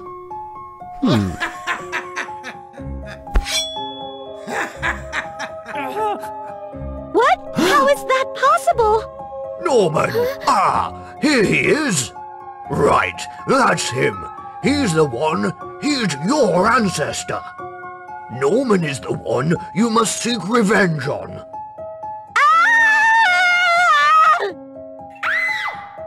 Consumed by hatred, Samara flew back to the mortal realm to seek revenge on Norman. Huh? What should I do now? Norman, visiting the graves of his ancestors, unaware of what was about to happen. Is this the grave of your ancestors? Samara? I thought you'd had... I thought so too. In her frenzy, Samara explained everything, blaming Norman and his ancestors for stealing her life away. You must pay for your life! I will drag you to hell! I accept. As long as you can live, my ancestors have wronged you. I will bear their sins in their place. Samara suddenly snapped back to her senses. How could she harm such a kind-hearted person? Someone who had given her a period of happiness she had never experienced before. No! How could I? You have done nothing wrong. I cannot harm someone who cares. Samara! No, the sun is rising. Please take me to hell, Samara. There's still time. Please. I'm sorry, Norman. Norman's life seemed to return to its previous state. As for Jack, the King of Hell told him everything before sending him back to the mortal realm. He's still alive, which means the female ghost is gone, according to my plan. You can't hide anymore! Come out! It's not the time now. How dare you! What about the handsome guys? Come here with me. Come closer and see. Ah! It can't be. That ghost must have vanished, right? Are you Jack? We received a complaint about you. Where are your companions? Catch them! Oh, Samara. I thought so too. It turns out, at that moment, I didn't actually vanish. When I forgave you, I no longer had any trace of resentment. I also have a happy marriage with you, something that was taken away from me, so I no longer hold any grudges. The King of Hell called me back for rebirth. But you've been down there for so long. Your loved ones are no longer here, aren't they? Perhaps, I guess. Or maybe you should stay here with me. But Will you agree? I agree! And from that moment on, they lived happily together, forever and ever. General Eric returned home in the midst of a storm, only to be disappointed.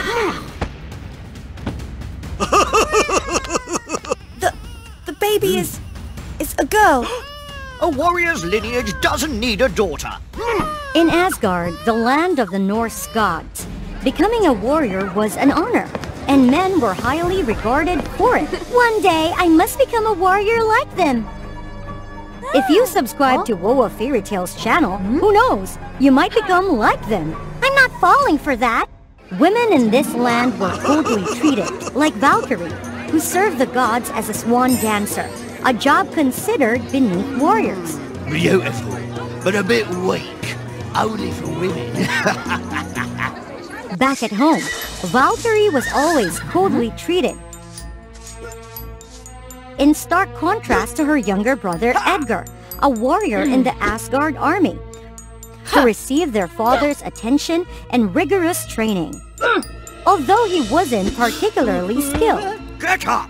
If you continue like this, you'll never match Ragnar. And you, prepare a Pegasus for your brother. Hurry up! With a strong passion, Valkyrie secretly practiced every night. She even excelled over her younger brother. Excellent! Practicing tricks again? Do you intend to destroy your brother's things, huh? Women can't be warriors. Why? Why do you have a... Valkyrie remained determined to pursue her dream. Her opportunity came when the supreme god Odin wanted to establish a new battalion. The victor of this battle will be the first of the battalion. I will grant them immortality. Edgar enrolled in the selection contest under their father's pressure. Father, I want to participate too. Doesn't everyone have the right to do so? To allow his daughter to participate, General Eric was worried about losing face. If you can defeat Edgar, do whatever you want. So Valkyrie and her younger brother competed against each other. Following the contest's rules, the first one to touch the ground loses. The dancer completely overwhelmed her warrior brother.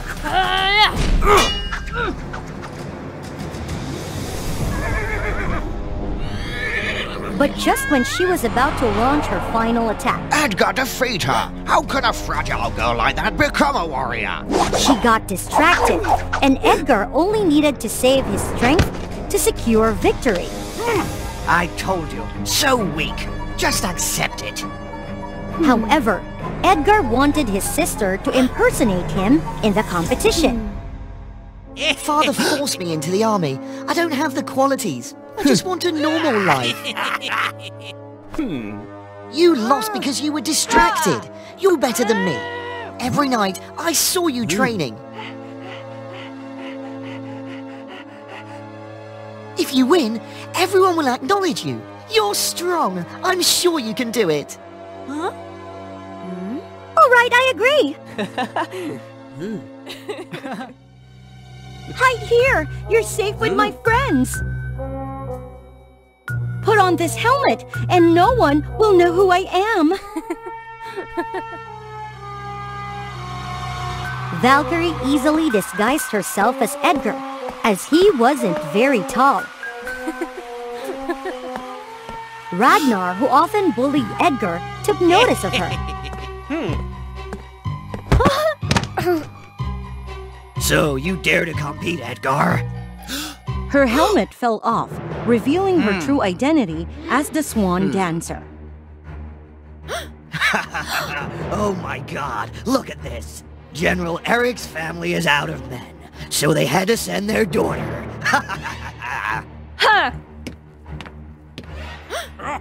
Valkyrie, come back!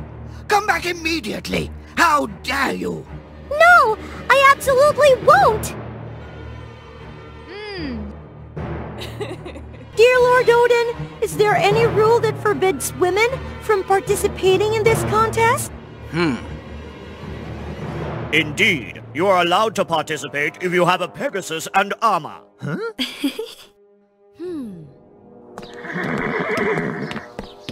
Eric demanded Edgar's Pegasus and armor back from Valkyrie. Please, can someone lend me armor and a Pegasus? Let her borrow him to mess around, huh? Not happening.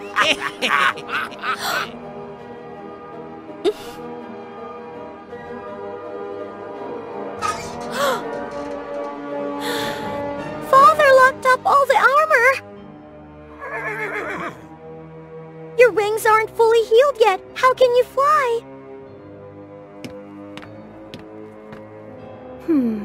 How can I wear these shattered pieces of armor?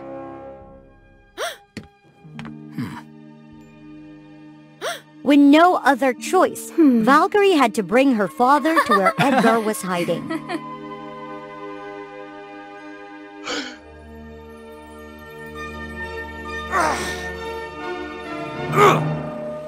So disappointing. Unbearable. Are you really my son?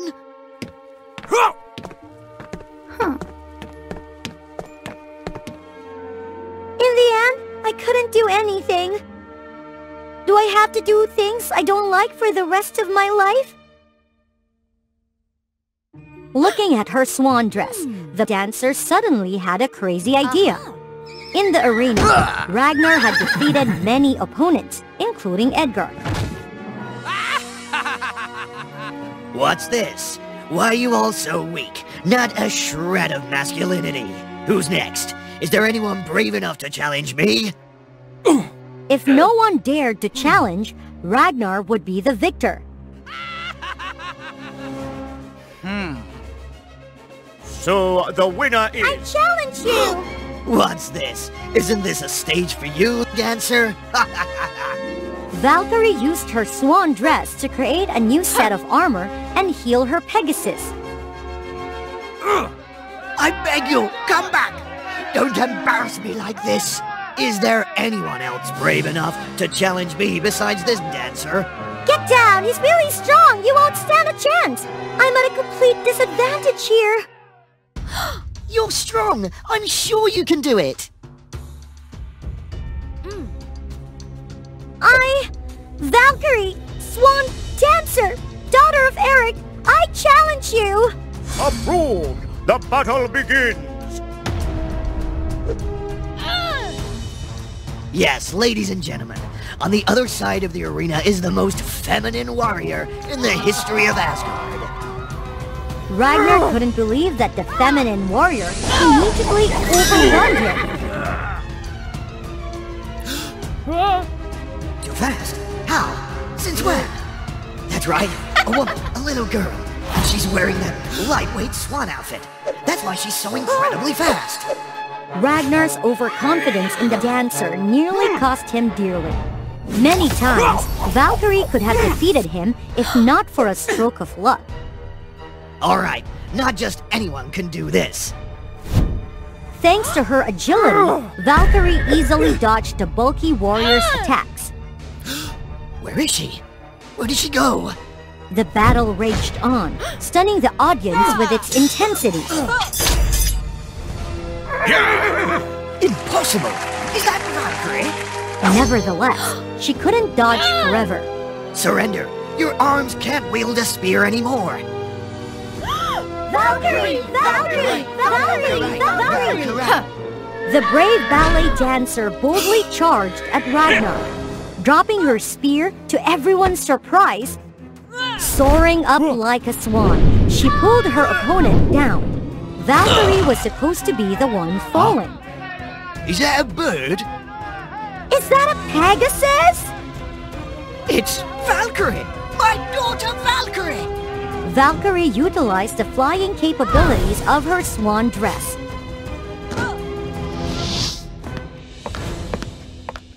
She didn't let her victory make her arrogant. Let's cheer for Ragnar, a strong and brave warrior!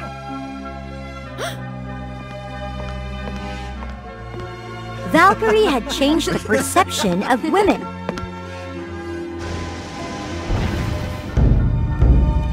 And the winner is...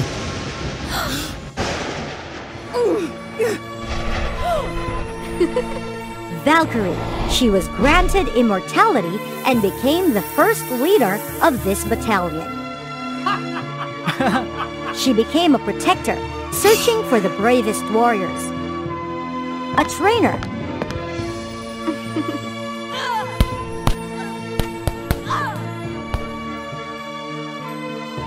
Many women became warriors under the battalion named after her. March on, Valkyrie Battalion! In a glamorous palace at Madara Kingdom, there lived a prince named Philip. He was well known for his bright and handsome appearance. The girls who met Philip were all enchanted by his charm. Oh, how handsome Prince Philip is! I wish I could be his wife. Druidess, the most wicked witch in the area, was not an exception. She continuously appeared by his side, sweet-talking and trying to lure the prince.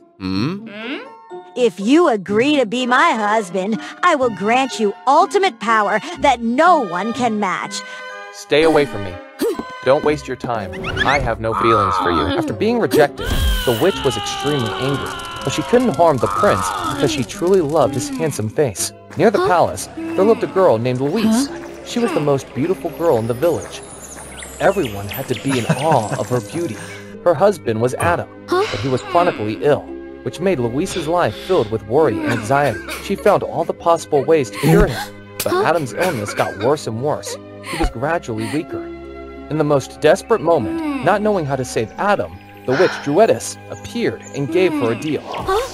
I will cure your husband immediately, but in return, you must give me your beauty. How about that, beautiful girl? Although hesitant, Louise reluctantly accepted this deal because it was the only way to save her husband now. I agree. Please help my husband. He won't be able to stand it much longer. The witch smiled cunningly and took Louise's beauty away, turning her into an ugly girl. Blemishes appeared on her face, which even made everyone horrified while looking at her. After obtaining Louise's exquisite beauty, the witch joyfully gave her a magical potion and then quickly left. Louise hurriedly gave the potion to her husband, and to her astonishment, he woke up completely healthy. Overwhelmed by emotion, Louise rushed to hug Adam. However, to her surprise, Adam irritatedly pushed her away. "Who are you?" I'm your wife, Louise? No, my wife can't be as ugly as you are. Quickly go away. Louise was astonished. She couldn't believe her ears. Go away immediately and never appear in front of me. Meanwhile, Druidess Witch, after having a new appearance, she immediately went to find the prince with the hope that she could be able to seduce him. Now I have this supreme beauty. Will you marry me? Never. Give up that intention. Being constantly rejected by the prince, the witch was so angry that she lost control of her power, accidentally injuring him. Oh no, my handsome face. Luckily, he's still all right. The prince was so frightened, then he immediately ran away from the palace. Being exhausted, he fainted by a nearby stream. About Louise, after being chased away, she had to live temporarily in a cave near the stream. Looking at herself in the water, Louise became even more self-conscious. With this ugly face, how could Adam dare to come near me? Suddenly, from a distance, she saw the handsome Prince Philip, who was famous throughout the kingdom, drifting along the stream. Without hesitation, she rescued the prince and brought him to her place. She carefully took care of the prince there. Looking at the prince, she remembered her husband, Adam, and it made her heart ache even more. Surprisingly, the prince woke up, and Louise joyfully raised him up. "Why am I here?" I saw you drifting in that stream, so I brought you here. Thank you so much for saving me.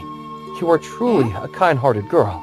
Since his health hadn't fully recovered, the prince had to stay in the cave with Louise until he recovered. After several days of being together, Philip felt that Louise was an incredibly kind girl, and he gradually had feelings for her. Getting to know Louise's story, he felt even more sympathetic and wanted to cover her. Would you like to be by my side? We can be together and take care of each other for the rest of our lives. Louise was surprised by the prince's feelings, but she firmly rejected, as her heart remained loyal to her husband, Adam. Thank you for your sincerity, but I can never betray my husband. Although he was very sad, the prince wanted the one he loved to be happy, so he thought of a way to help her. He took Louise back to the palace, had her dressed up, and had her hair and makeup done, making her look more beautiful than ever. Louise thanked the prince and hurriedly left the palace, went back to find Adam. Prince Philip watched her go, feeling sad, and silently wished her happiness. With her beautiful appearance, Louise met Adam and made him really surprised. "Wow, Louise, my beautiful wife, you're back? I missed you so much." Suddenly, a heavy rain fell, washing away the makeup on Louise's face. Adam was really shocked while seeing the blemishes on Louise's face reappear. He changed his expression and scornfully mocked Louise. "Are you trying to deceive me?" No, it's not what you think. But Adam refused to listen, continuously ridiculed her, and chased her away once again. She left with sorrow. Little did Louise know that Prince Philip had been following and observing everything. Seeing her suffer because of Adam, he was even more hurtful. Suddenly, a woman approached the prince. Well, it's a pity. If that girl had the rainbow flower from the top of Annapurna Mountain, she wouldn't have been rejected like that. What are you saying? Explain it clearly. Sir, on the faraway peak of Annapurna Mountain, there is a mysterious rainbow flower. Whoever possesses that flower will become incredibly beautiful. But that flower is not easily picked. Only those with high nobility can touch it. After knowing that, for the one he loved, Philip immediately set off. The way to Annapurna Peak was really challenging and dangerous. The prince had to pass through the hottest area, following by an icy and bone-chilling path. After reaching the treacherous peak of Annapurna Mountain, finally he found the rainbow flower. Having obtained the flower, the prince hurriedly returned to give it to Louise. Why are you here? As the prince placed the flower in Louise's hair, a radiant glow emitted from her body, and her beautiful face also returned. Louise quickly went back to find Adam without noticing the prince now had a blemish on his face, just like hers. Louise stood before Adam, looking breathtakingly beautiful. Strangely, Adam burst into laughter and turned into the Wicked Witch. You are all fools. She stole the flower from Louise's hair and placed it in her own. She immediately became beautiful. Turned out, the power to steal the beauty of ordinary people only had a temporary effect on the witch. Only the rainbow flower could grant her eternal beauty. And the rainbow flower could only be picked by those with pure heart. So, she had planned to deceive the prince to take it for her. Adam, my husband, where is he? What have you done to him? Are you still thinking for that worthless man? All he wanted was your beautiful face. A little seduction and he easily fell into my trap, giving me his face. He probably won't dare to come back with that ugly face anymore. You are so foolish to believe that he truly loved you. True love was right in front of you, but you couldn't see it. You and Philip are both foolish. At that moment, Louise hurtfully realized it all. Because of her blind and loyal love with Adam, she hadn't been able to feel the love of Philip for her.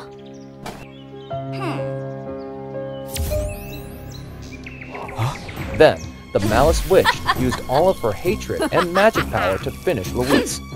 Prince Philip rushed in from nowhere to cover her. What are you doing? Why protect someone who doesn't love you? I've done everything, but you always rejected me.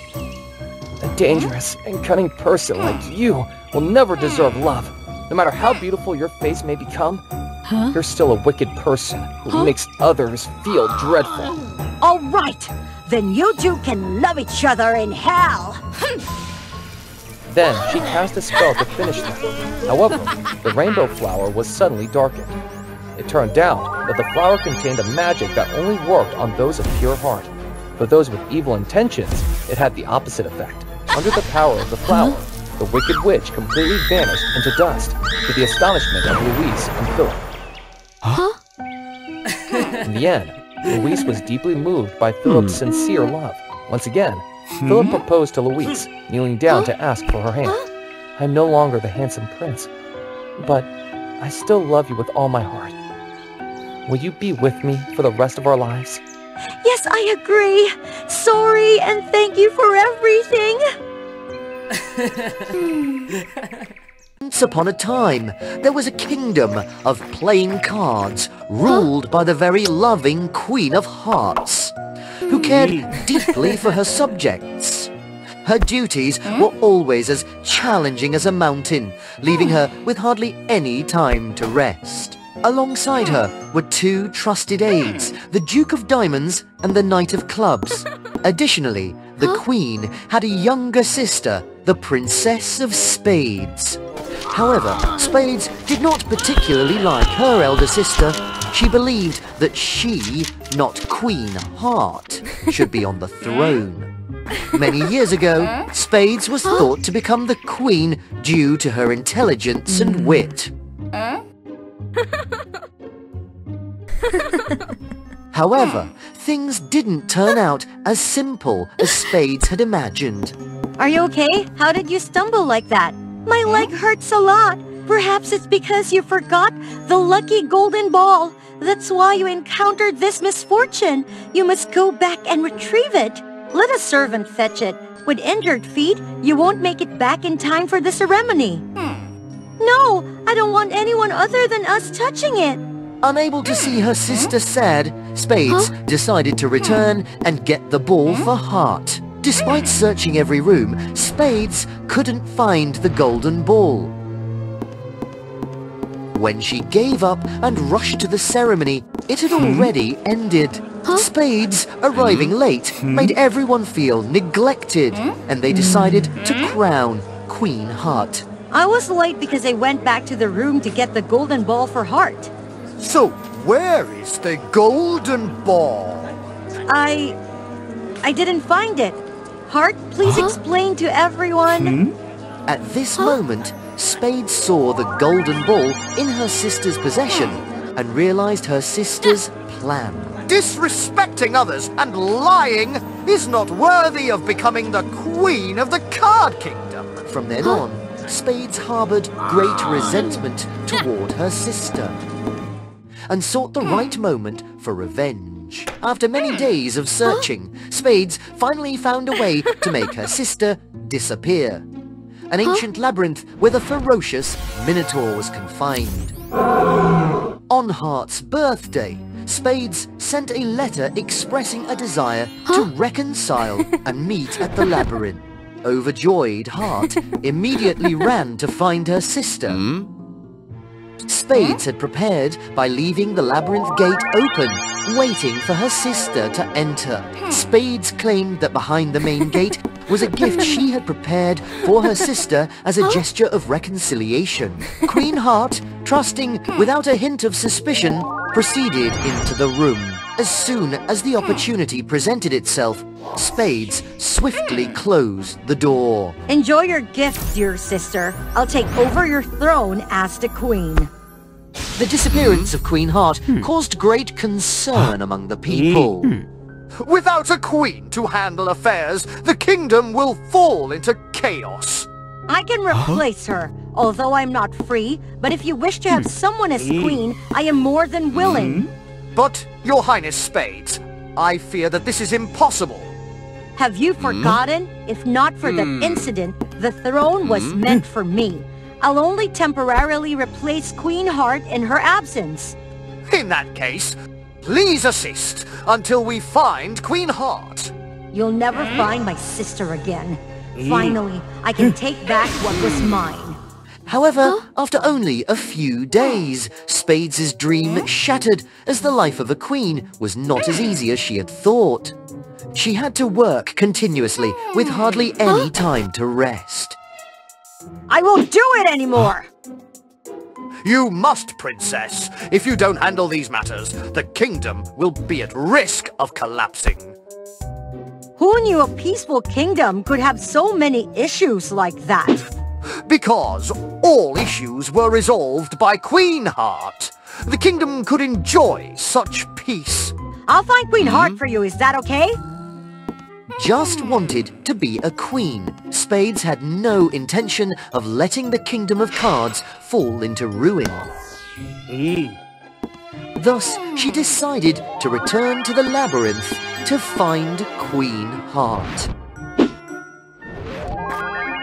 Hope that with her intelligence, my sister won't let that monster end her so easily. A while later, Spades finally reached the center of the labyrinth.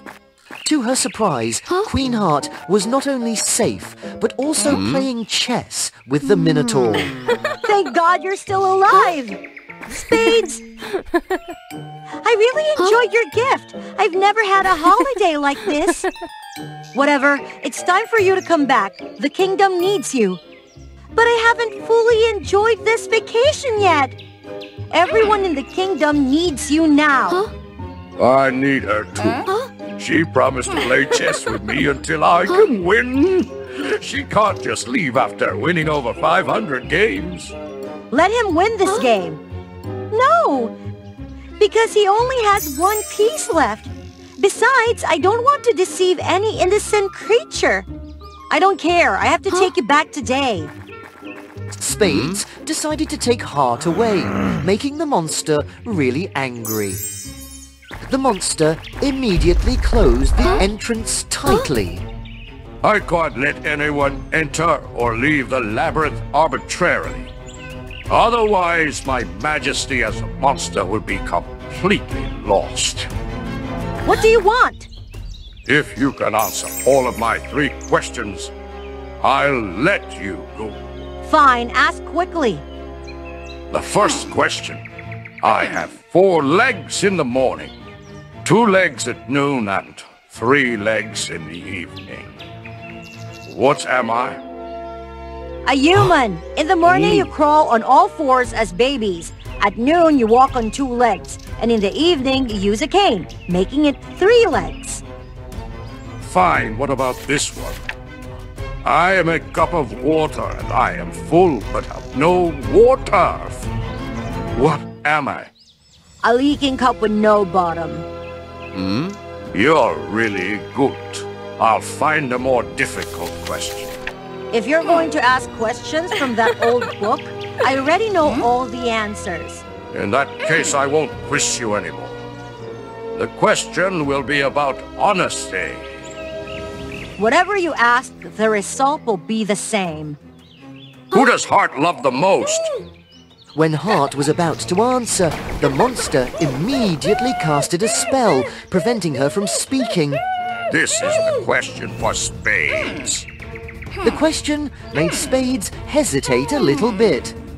In the past, Spades had always believed that Heart cared for her, but after that incident, she wasn't sure if Heart truly loved her. Maybe Duke Diamond? Because he has always taken care of everything. You're wrong. Then it must be the Knight of Clubs, as he always stays by Heart's side to protect her. Still not correct. Then who is it? It's you, Spades. You lied. Until now, you still want to deceive me? At this point, Heart explained the reason. In the past, she ascended to the throne as the Queen because of Spades. Spades, naturally lively and unsuitable for sitting still. Heart was so worried that Spades wouldn't be happy when she became the Queen, burdened with the responsibilities of the crown. Therefore, she wanted to take that responsibility for her sister. However, it caused a crack in their sisterly bond. I'm really glad you changed your mind and came to find me. Did you know from the beginning that I was deceiving you? Why did you still try to come in? Because I think it's time to return what belongs to you. Please, let Spades leave. I will stay here with you. Otherwise, I won't play chess with you anymore. All right, anyway, I only need her to stay. You can go, Spades. Saying that, the monster opened the exit for Spades to leave. I'm not going to be the queen anymore during the days without you. I've done enough. Suddenly, Spades pulled Heart and ran away. If that's the case, then no one is allowed to leave here. When the monster was about to attack, a figure rushed in to block the blow. That was the Knight of Clubs. It turned out that Duke Dinamond had always suspected Spades. So he secretly sent the Knight of Clubs to follow her and find the Queen. Under the skill of the Knight of Clubs, the monster was quickly defeated. Don't harm him! He's just so lonely. That's why he wanted me to stay and play with him. Minotaur, be good and stay here. When I have time, I'll come and play with you again. Really? Hmm. 'I promise. 「So, in the end, the monster allowed everyone to leave. Since then, Heart and Spades resolved all conflicts and became as close as before. In addition, Spades helped her sister share some of the works. On a stormy night over the land of Adele, in the middle of the forest, the king and queen's carriage was hurrying back to the castle. Inside the carriage, the queen was suffering from severe pain because she was in labor. Suddenly, the carriage crashed. The king helped the queen to try to leave the forest, to find a safe place to hide from the rain. Fortunately, no matter how bad the weather was, it could not prevent the two princesses from being born safely. Those were two beautiful princesses, Lena and Crystal. After 9 years, the two little princesses grew up to be extremely pretty and lovely. Princess Lena was a very energetic and mischievous girl. On the contrary, Crystal was a very gentle and meek princess. On the 9-year-old birthday of the two princesses, the king held a big party to celebrate. However, just as the two girls were about to cut their birthday cake, a fire broke out. The incident left everyone in shock and panic. Crystal, are you okay? Father, I don't know what... Look, flames from her hands. She's a witch. She's definitely a witch. The whole party suddenly became chaotic. The criticism towards the princess began to increase, causing Princess Lena to panic and run away from the party. Does it snow in the middle of summer? Unbelievable! Little Princess Lena was very afraid of her fiery hands. Although she did not feel any pain, it was not easy to put them out. Fortunately, the queen still knew that she was the safe support of the little princess. Besides, the small snowflakes were also helping Princess Crystal recover from her burns. Wow, it's so magical! In the days following, news that Lena was a witch quickly spread throughout the country. The people were fiercely demanding to punish or expel Princess Lena in a case similar things might happen to them. The king, out of love for his daughter, tried to appease the people and made the decision to lock the little Princess Lena in a closed room, not to go out unless it was an emergency.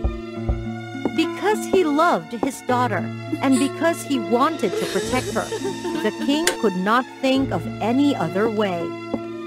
Then one day, it was said that Lena attacked the guards with her fire and escaped from the solitary cell. After a long time without news of her daughter, the queen passed away because she was so heartbroken, leaving many regrets to stay on Earth. The king was left with only Crystal by his side. Fearing that the other princess would also be in danger, he immediately ordered her to stay in the castle and not be in contact with strangers. Just like that, 7 years have passed, and the beautiful Princess Crystal had always dreamed of once being integrated into the bustling crowds outside. Princess, what do you want to eat today? Anything?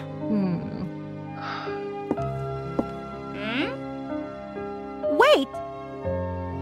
One day, Crystal came up with a bold idea.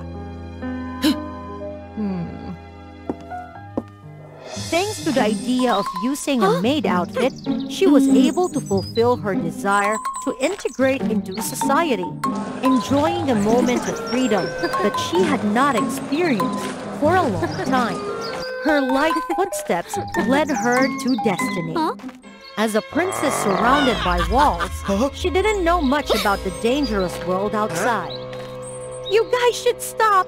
I will report to my father, and he will arrest you! Ha ha! A maid who dares threaten us? Taking advantage of the opportunity, the young boy quickly pushed down the thugs and dragged his savior away from this dangerous place. The four of them kept running, one after another, on the glacier. And an extremely interesting situation appeared, causing the chase to be interrupted. Luck after luck, it was certainly hard for the bad guys to get a good ending. Well, you dare to make us like this! I won't forgive you! Coincidence appeared more and more, and the ice under the thug's feet gradually cracked, causing him to fall into the cold water. Taking advantage of the moment when the bad guys were busy escaping from the freezing water, the young man and Princess Crystal immediately left. After spending some fun outside, Princess Crystal quickly returned to the palace. She still regretted those moments of freedom. It's been a lot of fun. But there are also some problems I don't know how to handle. That boy's name is Nathan, the son of a fisherman. Their family has suddenly become difficult and poor since the day Lena showed her witchcraft powers. The frost left them without food. And since it's from the royal side, I feel like I have a part of the responsibility too. I want to make up for them, the people who suffered because of Lena. But when I told him I was a princess, he didn't believe me. Why? Princess, it's most likely due to your costume. If there is a next time, please don't call yourself a princess. That will bring us trouble. And you won't be allowed to go out anymore. Oh, okay, I see. I didn't think it through. After that, the princess often escaped, and every time it was Nathan taking her out. The love between the two also gradually developed during that time. However, once when she returned home, she was caught by the king. The king was very angry because his daughter tried to escape.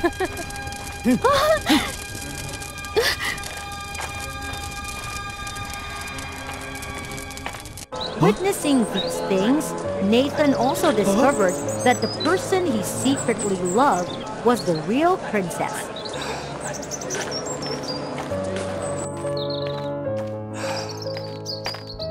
The king and his daughter argued with each other on the way back to the king's conference room. Here, a prince of a neighboring country was waiting, Prince Joseph. Crystal, Prince Joseph has come all the way here to propose to you. Propose? Then I would like to refuse. Crystal, you are old enough to get married. Stop being stubborn. No, I've already had someone else in my heart. Unexpectedly, Princess Crystal's backlash created a beautiful and cold miracle. To the king and Joseph's astonishment, Crystal found herself having a special difference, just like her sister Lena. The king, fearing the news that Crystal had ice powers spread outside, immediately ordered the castle to be closed, locking Crystal in a private room.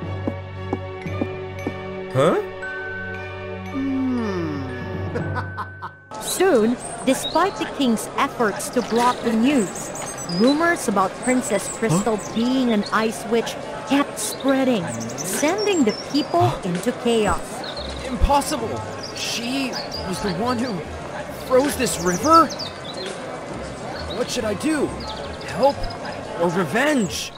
Back with Crystal, locked in her room, she figured it all out. Since her 9-year-old birthday, those strange phenomena, then the frozen river surfaced for more than 10 years. The events of Nathan's family were all caused by her. Princess Crystal.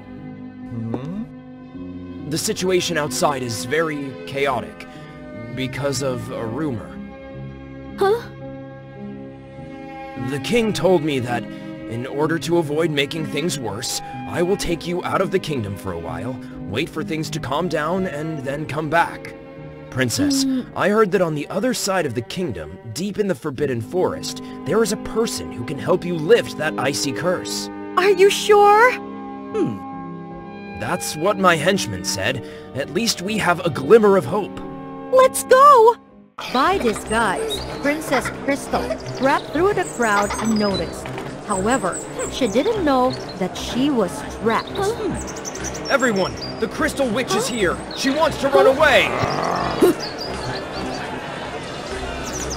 People tried to surround her, intending to attack her, but were immediately stopped by a wall of ice. In the face of the onslaught of the villagers, Princess Crystal still noticed a familiar figure. Everyone calm down. Listen to me. That boy is Nathan, the old fisherman's son. Wasn't the river frozen that made his house become poor? Everyone probably knows what my family situation is. From a family living by fishing, suddenly became exhausted. Everyone knows when the incidents happened. Wasn't she only 9 years old at the time? Even among us, none of us know that she's the real cause, but we still believe that it's because of Princess Lena? So what? Since then, has she become dangerous or not? Of course not, because she didn't know she had such power, and she certainly didn't mean to harm anyone. Perhaps when she discovered that she herself was the cause of everyone's hunger, the princess was the one who felt the most confused. She was in the moments that were easy to collapse. I affirmed that with an honest person like Crystal, she will surely be able to change everything for the better. The princess's kiss, filled with happiness, brought a miracle. However, seeing what just happened was completely opposite of what Joseph had calculated, he was very angry. How could you easily believe those excuses?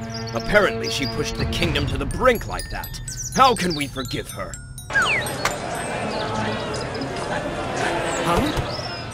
What do you want? Want to divide us? In your dream! You're a jerk! We're not so bad as you! Your Majesty! Joseph, I didn't expect you to be so cunning. I've arranged the wedding in vain. Soldiers, grab him and throw him in the dungeon.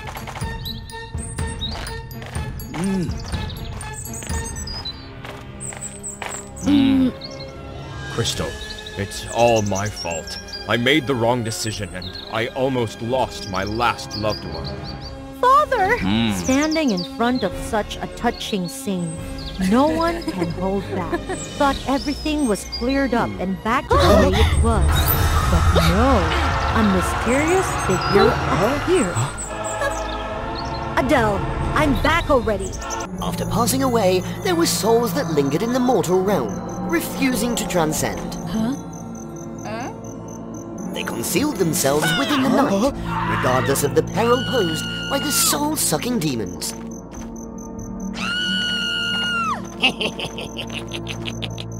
Hey you! Subscribe to the WOA Fairy Tales channel, little girl. That's my line.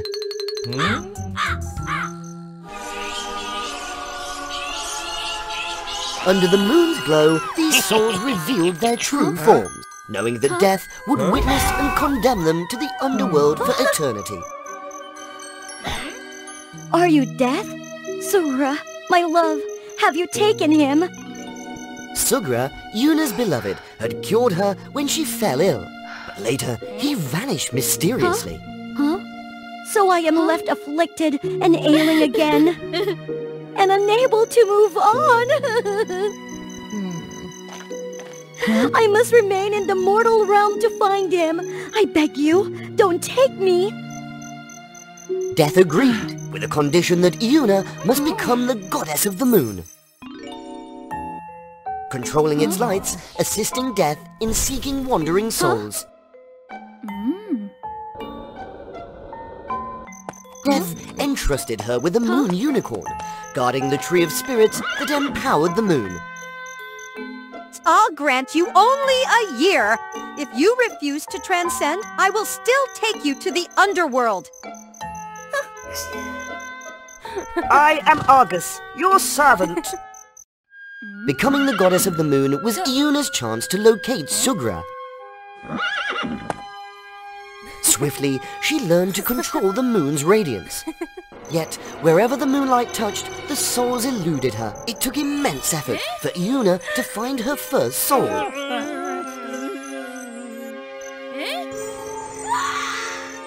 Immediately, Argus brought the soul to the moon for Iuna to confront.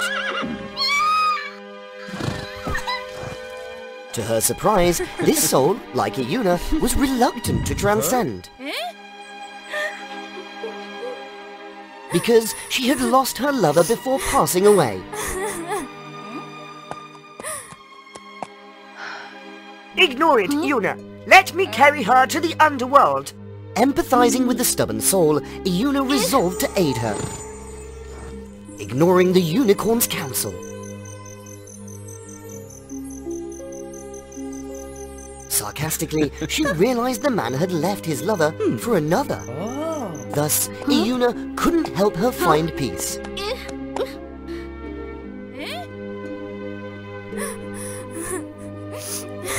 Iuna had no choice but to let Argus take the soul to the depths of despair.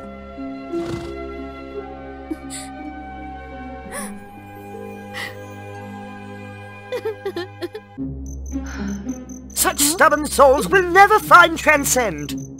I don't want to be like that. Give up your love. You can find peace and transcend. Iuna couldn't bear it. She continued to seek and assist the souls, meeting the next one in person.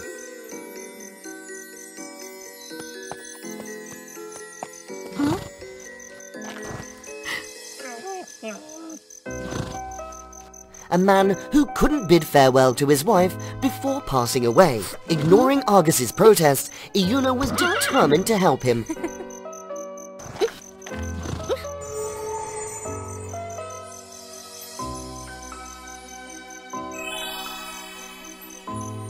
It turned out that the couple was separated in their search for their abducted son. The man passed away without saying goodbye to his wife.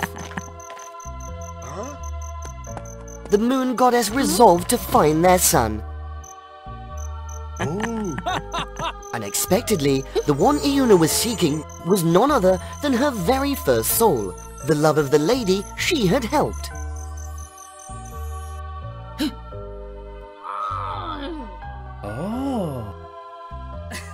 He had been cursed by a dark sorcerer and taken away.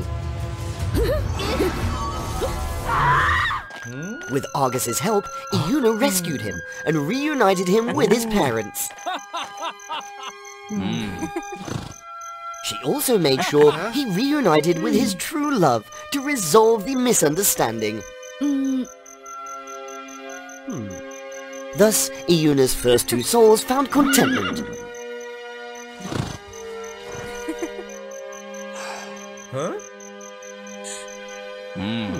Allowing them to transcend. See? They are not stubborn. They are suffering and lost. They're like me. They need my help, and I will never stop looking for my beloved.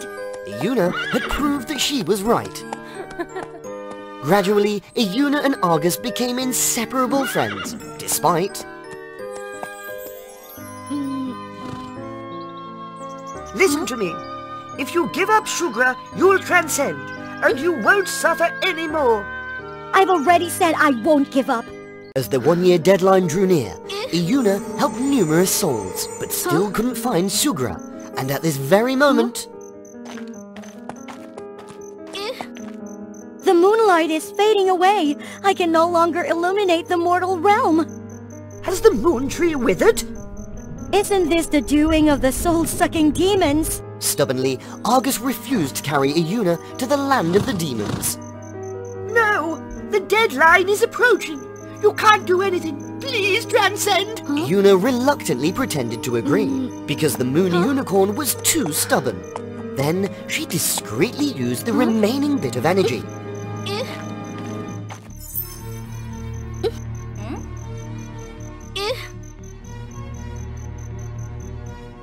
To fly down to the realm of the soul-sucking demons.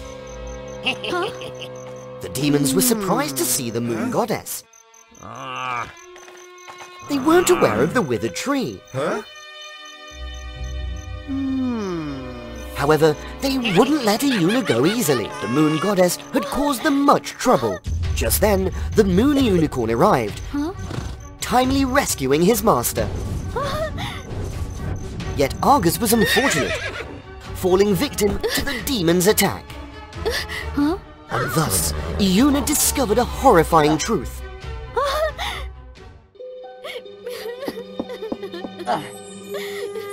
Argus? Sugra? What has happened? Sugra could no longer conceal the truth.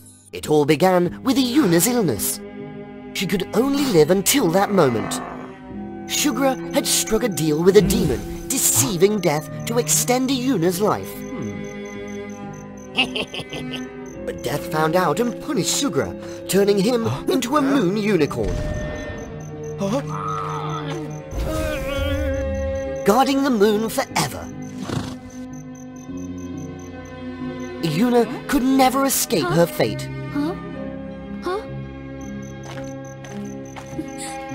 Fearing that Iuna would transcend if she knew Sugra's punishment, he asked Death to keep the secret.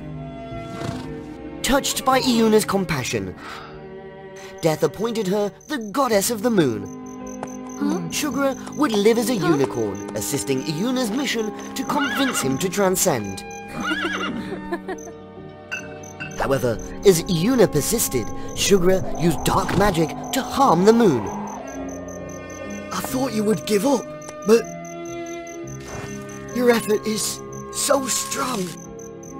The demon's magic might break my unicorn form.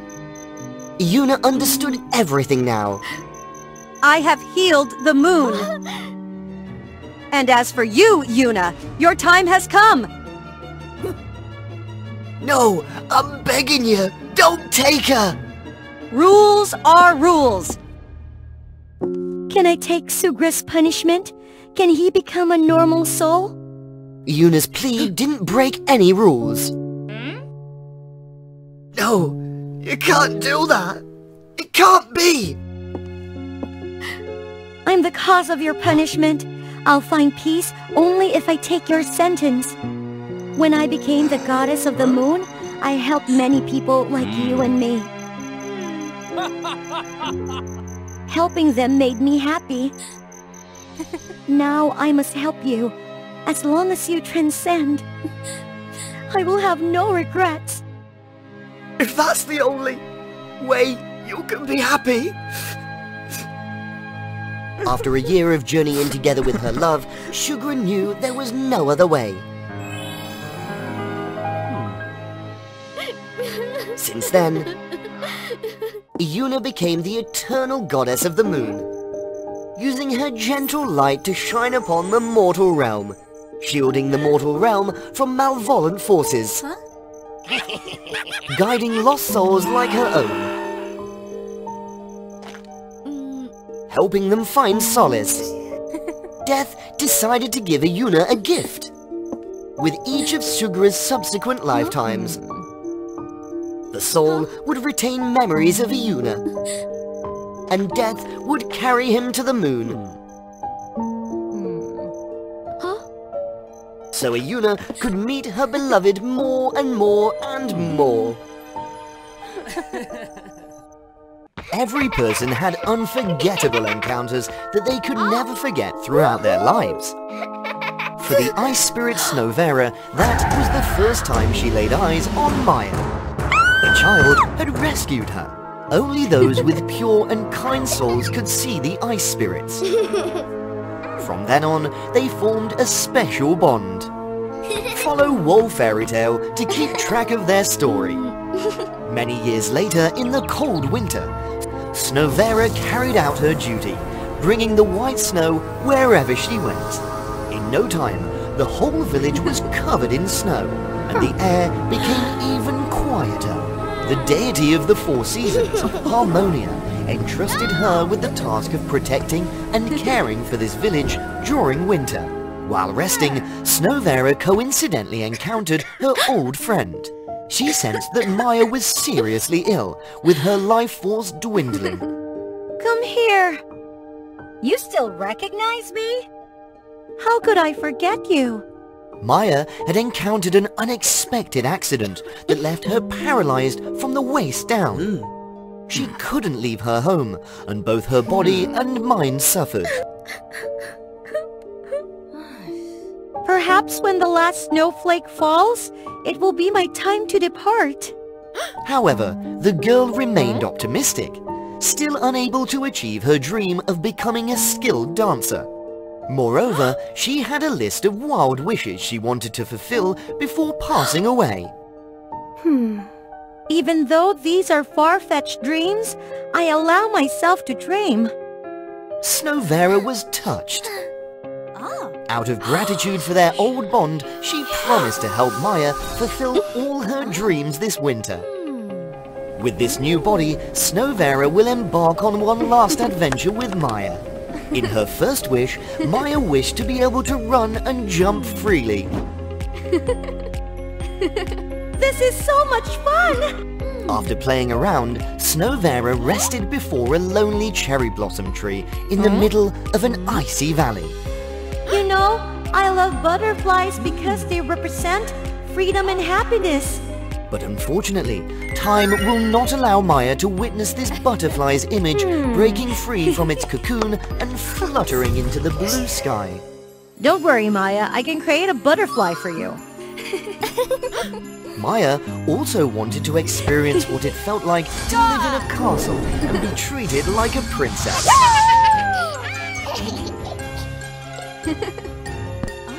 In this way, with Snowvera in Maya's body, they fulfilled all her wishes. They also helped the villagers. At the same time, Snowvera practiced dancing to help Maya fulfill her wish of becoming a dancer. At the winter festival in the village, Snowvera performed a beautiful swan dance in the snow, mesmerizing everyone. I'm so happy! The last day of winter had arrived. In just one day more, everything would end, and Maya's soul would depart forever. I think I'm ready to leave. Really? What about me? I can't accept that. Because Snowvera had started to see Maya as an important friend in her life. As long as I don't lose the last snowflake, you'll never leave, right? Snowvera then used her full power to create a powerful ice enchantment, engulfing the village in eternal winter. As spring did not come, the villagers couldn't farm or travel to make a living. They gathered to plead with Snowvera to end this frozen state. Please! It can't be like this! It's time for me to go! Snowvera stubbornly resisted, refusing to listen to any pleas. The commotion reached the ears of the deity of the Four Seasons goddess Harmonia. Oh, you defiant child! How dare you hinder the cycle of the seasons! However, the ice enchantment could only be broken by its creator. If someone else broke it, that person would pay by her own life. If Harmonia intervened, Snowvera would vanish, and the eternal winter would vanish forever. So, Harmonia quietly brought Maya to the Eternal Realm.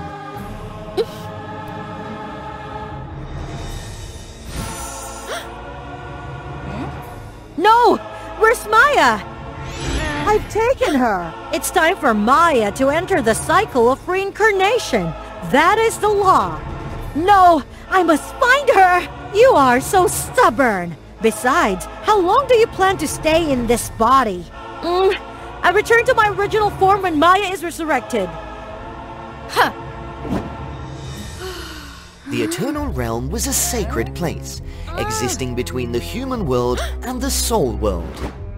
Here was a beautiful city with all four seasons intertwined, and there was no concept of time or space. Souls could do whatever they pleased, but some souls were lost, unable to reincarnate or remain in the mortal world. Snowvera searched for her friend everywhere. Finally, she learned that Maya's soul was captured by a group of evil spirits. They had strong attachments, unable to reincarnate, and thus they lingered, tormenting weaker souls.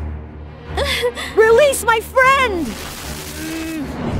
The evil spirits were not easily subdued. They had cultivated for thousands of years to become demons. Take this!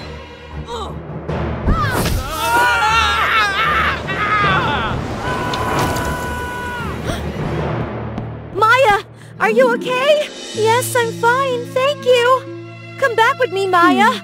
I'll create a snow image for you and put your soul into it. That way, you can live forever in eternal winter. I understand. But first, can you come with me to a special place?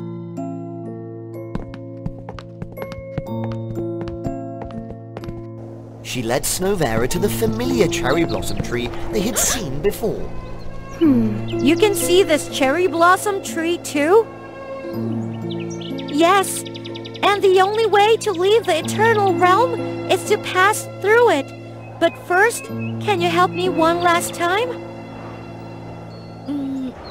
She wanted to see the cherry blossoms bloom together with her beloved ice spirit friend.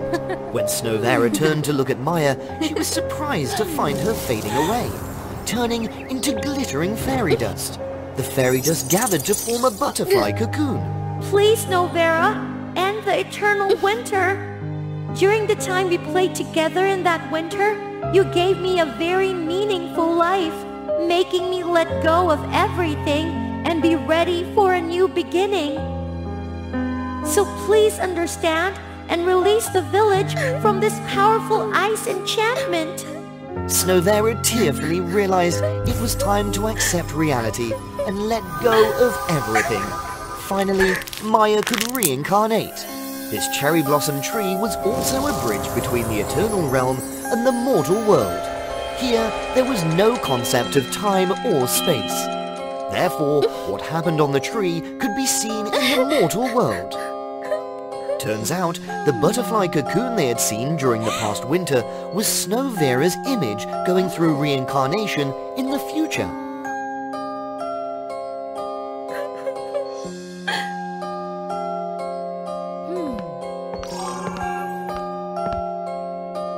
Now, spring had come. Maya had reincarnated as a free and proud butterfly fairy.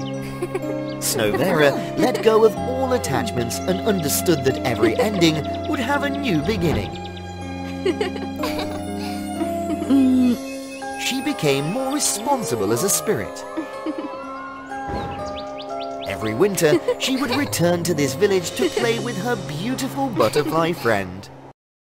In the kingdom of the peacocks, a most peculiar phenomenon unfolded. The twin sisters, Melody and Umbra, shared not a single similarity. Melody, the elder sister, was exceptionally beautiful, her tail adorned with the radiant hues of 7 colors. Umbra, on the other hand, had an unsightly tail that bore a striking resemblance to that of a crow. Look at the dark peacock! Why did such a difference exist? Subscribe to WOA Fairy Tale to find the answer. Within the birthing chamber. The queen had given birth to 2 princesses, not 1. The situation was dire. Desperate efforts were made to save the queen, but alas, they were in vain. The peacock queen passed away, leaving behind her 2 infant daughters. Dissimilarities between the sisters extended beyond their appearances. Melody possessed the graceful art of dance, her 7-colored tail unfurling beneath the radiant sun.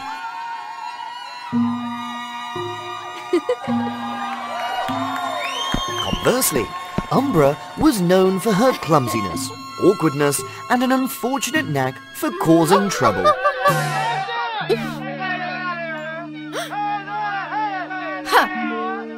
Melody delighted in exotic delicacies. Umbra harbored a fascination for insects. Each time, Melody would express frustration and scrutinize Umbra. You must train to comport yourself as a distinguished peacock and abandon these strange dietary habits. Don't force me to comply with your wishes.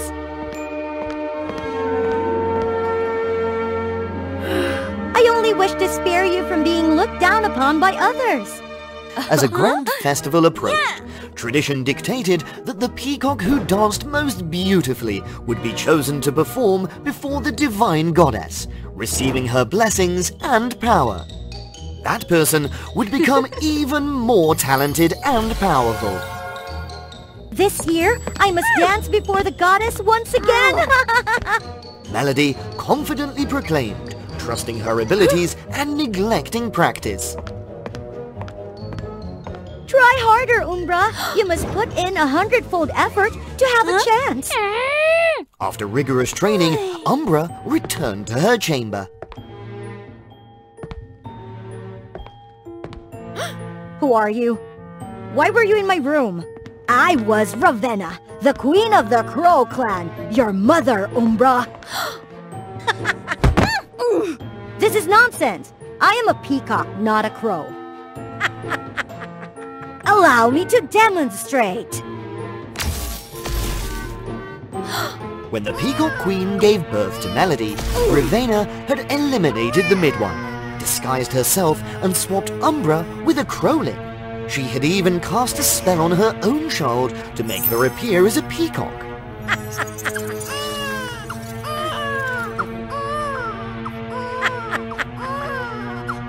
She herself was the one who spread the rumor that the Queen had given birth to 2 princesses. Thanks to you, I could now carry out my revenge plan! Why did you go to such lengths, Mother? The peacocks were always favored and praised, while the crows were at the bottom of society, treated unjustly. To overthrow them, I needed the power of the divine gem. And you were the one who would wield it, Umbra. So my lack of resemblance to Melody was due to not being from the peacock lineage? As Melody continued to be harsh and critical of herself, she found herself ridiculed by others. I vowed to make them all pay. Who is Umbra talking to? Umbra! It's late. Go to bed quickly so you regain for the competition. Stop standing there babbling. I must become the most beautiful dancer. Was I too harsh? On the last day before the grand festival, Melody began her practice. She noticed Umbra in the distance, secretly observing her. Umbra, don't hide. Come out. Anyway, I was the chosen one. But to make you completely admit it, we better compete against each other. Fine, let's see. Melody began her first dance steps. Strangely, her legs felt stiff, no longer as agile and graceful as before. Melody fell and tried coming back to the dance, but her body no longer obeyed her commands. She had been too overconfident and negligent in her training. It was Umbra's turn, and she glided gracefully across the ground like a gentle breeze. Umbra had improved a lot. However, Melody's elation turned to shock as everyone cheered for Umbra. They believed Umbra was the chosen one for the performance, while Melody was seen as inferior. This feeling was terrible. I used to employ this negative approach in the past, hoping that she would improve, but unintentionally, it made Umbra feel pitiful beyond measure. I'm sorry. I had been too harsh on you, only wanting you to be strong. Umbra, forgive me. Umbra saw her elder sister in a pitiable state. She wiped away Melody's tears, also realized that her revenge mission was not complete. The night of the festival arrived as predicted, and true to the forecast, Umbra was chosen to perform before the divine gem. She gazed at the gem, her eyes as if wanting to devour it. Umbra began to dance.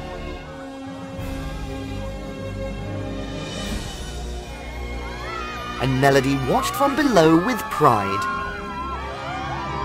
Umbra approached the divine gem, and it emitted a brighter light than ever before. Umbra accepted the benevolent rays of light. The Peacock citizens also bowed their heads in respect and gratitude. Suddenly, Umbra snatched the gem from its pedestal. What are you doing? From now on, this gem belongs to me. Don't do something foolish, Umbra. At that moment, the Crow Queen appeared. You fools! Umbra is a crow, not a peacock. I placed her here to seek revenge against you all. Even though she was a crow, Umbra had never harmed anyone. This made Melody feel even more sorry for her. Umbra, she just wants to take the gem and put her own child to live in danger. Don't listen to her.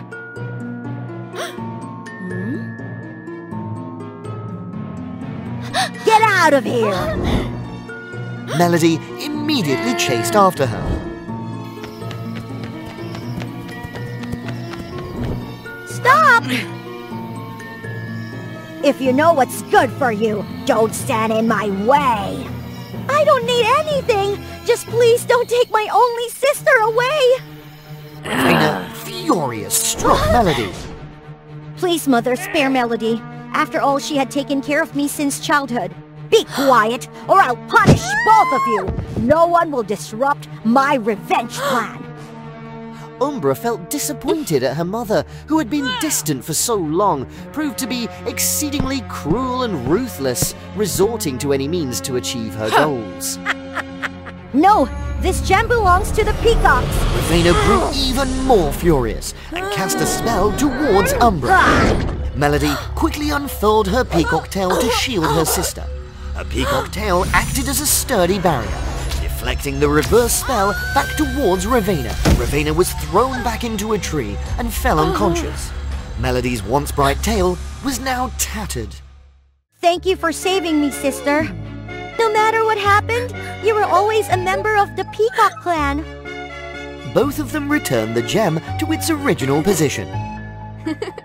As for Raveena, she was imprisoned in the darkest dungeon, paying for the mistakes she had made. Mysterious events often commence beneath the shimmering moonlight, and tonight is no exception. The air was dense, as if swallowed by a looming darkness, before Carmi's chilling scream tore through the night. Ah!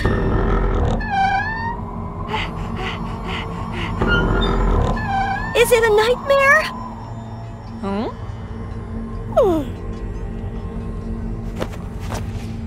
The morning after, that was meant to be a momentous occasion.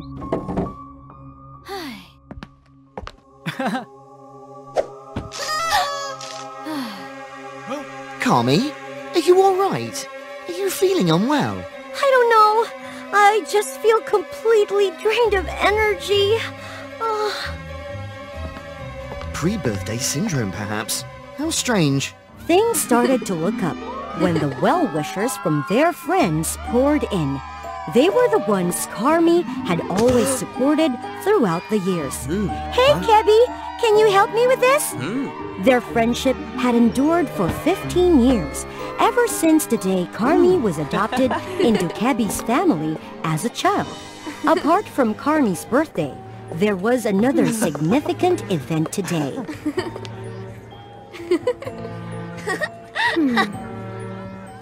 This is Alan Helsing, a new friend in our community. Please help him, everyone. Alan, you can sit. Oh, next to Carmi.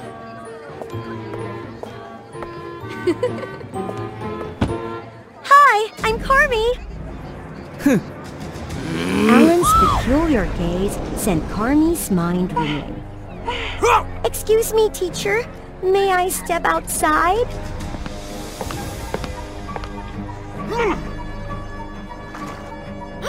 What's up with him?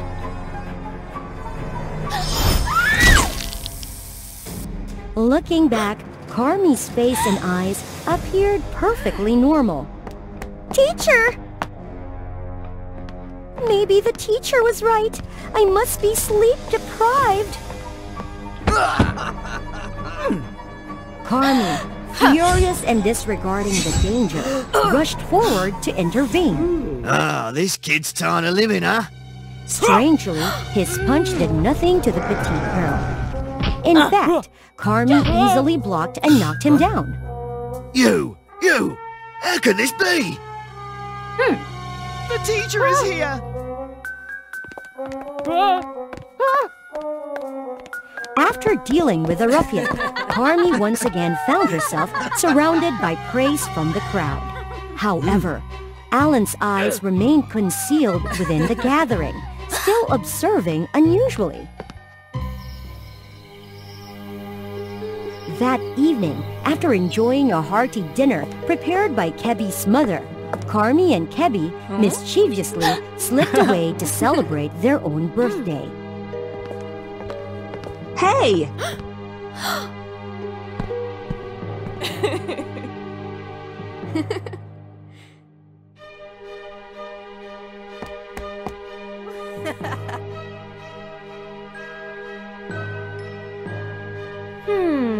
This was a yearly tradition for the two. Happy birthday, Carmi! Happy birthday, Carmi! Who said that? What's going on? I don't hear anything. It came from the edge of the woods. Can't you hear it? Huh?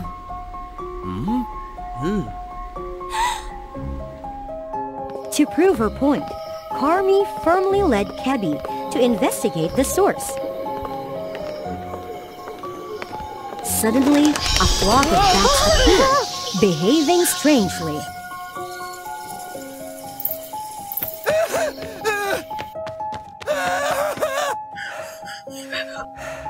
Can't you see? They're talking!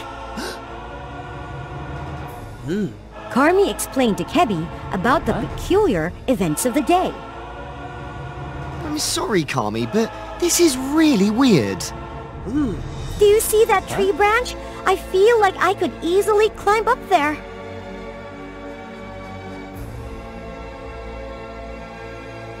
Impossible! Whoa! Carmi, where are you? I'm right here!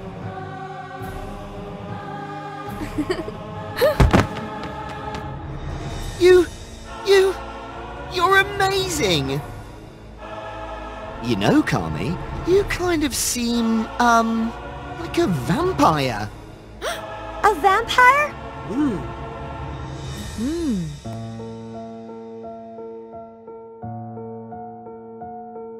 They quickly found more information about these species in one of Kebi's ancient books.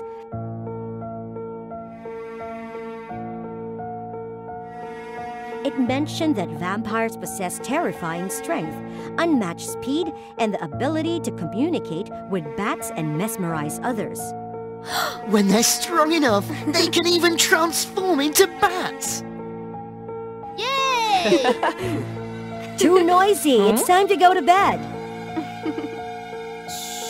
This is our secret.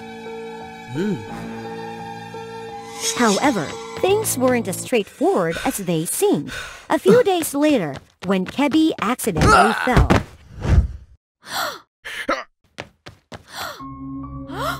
the scent of fresh blood filled Carmi's nostrils, leaving her in a state of emptiness. Carmi? When things returned to normal, Carmi panicked and fled, fearing she might unintentionally harm those around her. All of this was observed through the eyes of Alan, the lurking threat nearby. Since that day, Carmi did everything she could to avoid meeting people.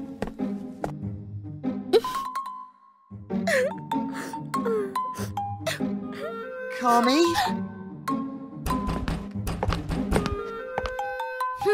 Stay away from me, Kebi. I might hurt you. Let me in. We're friends. You'd never harm me.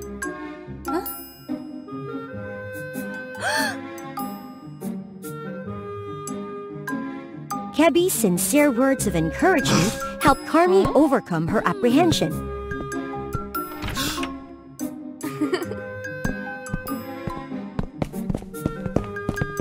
Both of of them ventured into the woods to explore Carmi's newfound abilities. As her fears receded, they discovered that Carmi's abilities could provide wonderful experiences akin to those found in fairy tales. Never before had they enjoyed themselves to such an extent. On the way back, Carmi playfully teased Kebby.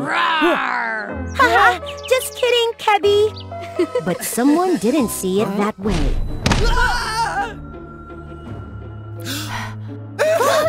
The owner of that knife was Alan. Alan, what's going on? Get away from that vampire. How do you know? Why, of course. I came from a proud and noble lineage of vampire hunters. That's how. And today, you will be the first prey to continue my family's tradition. Alan, there must be some misunderstanding here. No misunderstandings at all. Watch this. Carmi's body immediately responded, helping her evade Alan's precise attacks. While she possessed the powers of a vampire, she struggled to use them effectively, and it was no easy feat to escape. This doesn't look good. Carmi's losing. Aside from direct combat, Alan swiftly set up traps to subdue Carmi. Carmi, be careful!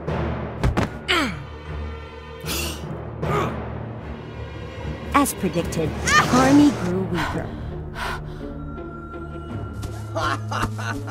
Carmi, run! Alan, unexpected, who was just moments ago his prey, now turned into his savior.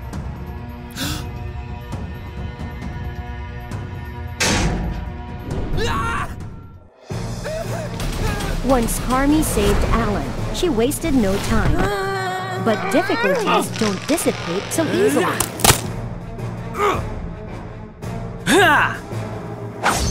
The sword was plunged into the ground, a resolute act by its owner.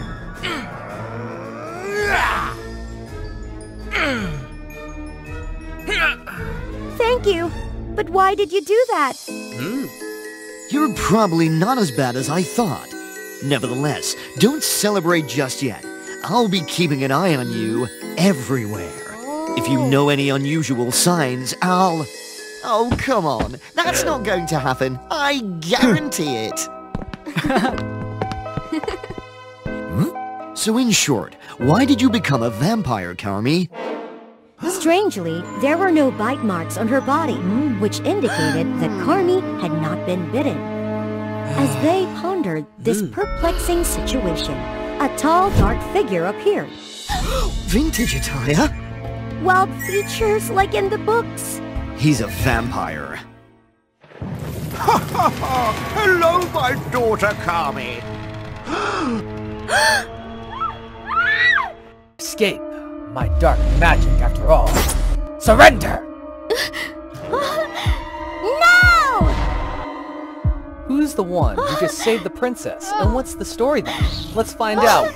In that magical kingdom, there were two close friends named Agatha and Sophie. Unlike Agatha's shy, timid look, Sophie was a haughty lady who loved to read fairy tales and dreamed of becoming a rich princess because she thought her appearance and demeanor deserved more in the lavish and splendid places. However, Sophie would be willing to join anyone who dared to speak badly or touch Agatha, who had taken Sophie with her when her family had the hardest time. One day, while waiting for Sophie to borrow books from the library, Agatha still worked and met a young man who was spending his last few coins to buy food for the poor child. Appreciating his heart, Agatha offered him some food, but was stopped by Sophie. Agatha, we're poor enough. Don't give away our stuff to any strangers like that. I'm sorry. Then let me give it back. No, you just take it and go. Agatha! Sophie, it's just 1 or 2 apples that won't make us rich.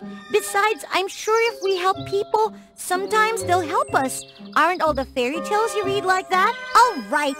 consider it a blessing. Speaking of stories, today I found this fairy tale book of ancient magic. It says that if we go to the wishing tree in this village on the night of the meteor shower, all wishes will be fulfilled, and there will be a 100-year meteor shower this weekend. So let's go there and fulfill our dream of being rich.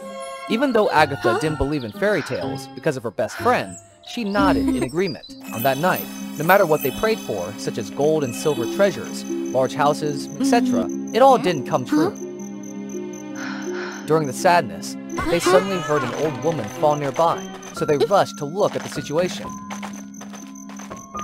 However, Sophie was afraid of her beautiful dress being dirty, so she showed dissatisfaction and only watched them bandage the wound. Appreciating the hearts of the two of them, the old lady gave them the star bracelet of friendship and turned herself into a star fairy. It turned out that it was the wishing fairy who lived in the wishing tree for thousands of years and waited for the destined people to come here to fulfill the wish. Having the chance to return to the rich life of the past, Sophie quickly said her wish. I've been living a poor life too long. Therefore, I wish to have the status of worthy of my true identity right now. What's your wish that you look so thoughtful? I was wondering, how long have you been here and given people wishing? The star fairy was startled to hear Agatha's question, but she answered honestly. Maybe. It's been thousands of years since I was given the mission to grant wishes and not to leave the wishing tree half a step away, because I've seen things change. Things grow freely compared to myself a long time ago. That's so. Actually, I have a close friend, a good job, and I also love to help people. But sometimes I also feel tired and need my own space to relax, freely do what I like. So I wish you would be free to do what you want after all that hard work. The fairy was amazed by Agatha's wish, but she still smiled and fulfilled the wish. When Agatha awoke, she became a princess who lived in a splendid castle. But Sophie was trapped in a witch's house, with dark aura all around her. What's going on? Why am I in this weird place? Don't you wish you had the status you deserve? Therefore, being the bride of the darkest witch is for me the best option for you. That can't be! If it's my wish, I'd be the lady or the princess and can't be the bride of darkest witch! Why not? Agatha has a vague appearance, but she has a kind character. But you have a rocky and ambitious character. Very suitable as my wonderful bride.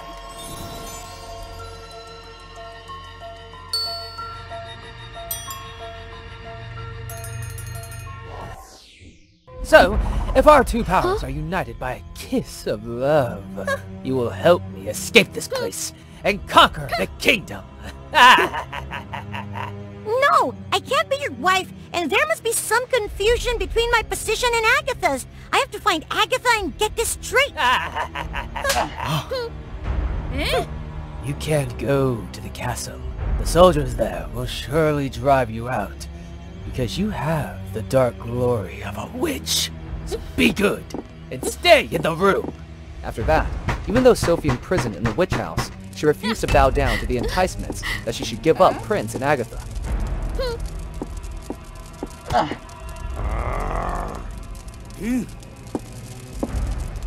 Sophie even tried to sneak out at late night.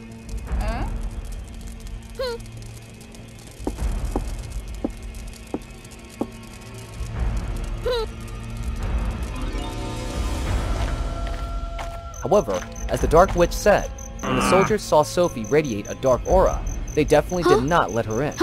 At this moment, Agatha was also lounging in the palace because she did not know why she was here and became a princess. Suddenly, she heard Sophie's voice, so she was glad to run out and accidentally stumbled. Fortunately, Prince Tedros just returned from the neighboring country to hold her in front of the astonishment of Agatha and Sophie. The prince? Was the poor man the other day? Yes, because the Star Fairy sent me a dream that she was grateful for your kindness and made you a princess. I returned to the castle as quickly as I could to meet my benefactor and my future wife. Despite hearing the prince's explanation, Sophie did not believe the truth and was about to intervene in the next conversation when she was summoned by the Dark Witch. Let me go! Why did you arrest me? I tried to get out of here, tried to meet Agatha and the prince, but... No matter how hard you try, Tedros' heart belongs to Agatha. And I am the only one who understands your power potential, always taking care of you and taking you away from these people. If you still want to be a princess, then after the two of us combine our magic and rule this kingdom, I will help you live with the throne you want. Hearing the sweet words from the witch, plus the fire of hatred burning in her mind, Sophie was gradually persuaded and let him absorb the rage and selfishness in her for him. By the time Tedros and Agatha got there, Sophie had agreed to give the witch a kiss and helped him gradually regain his sealed magic.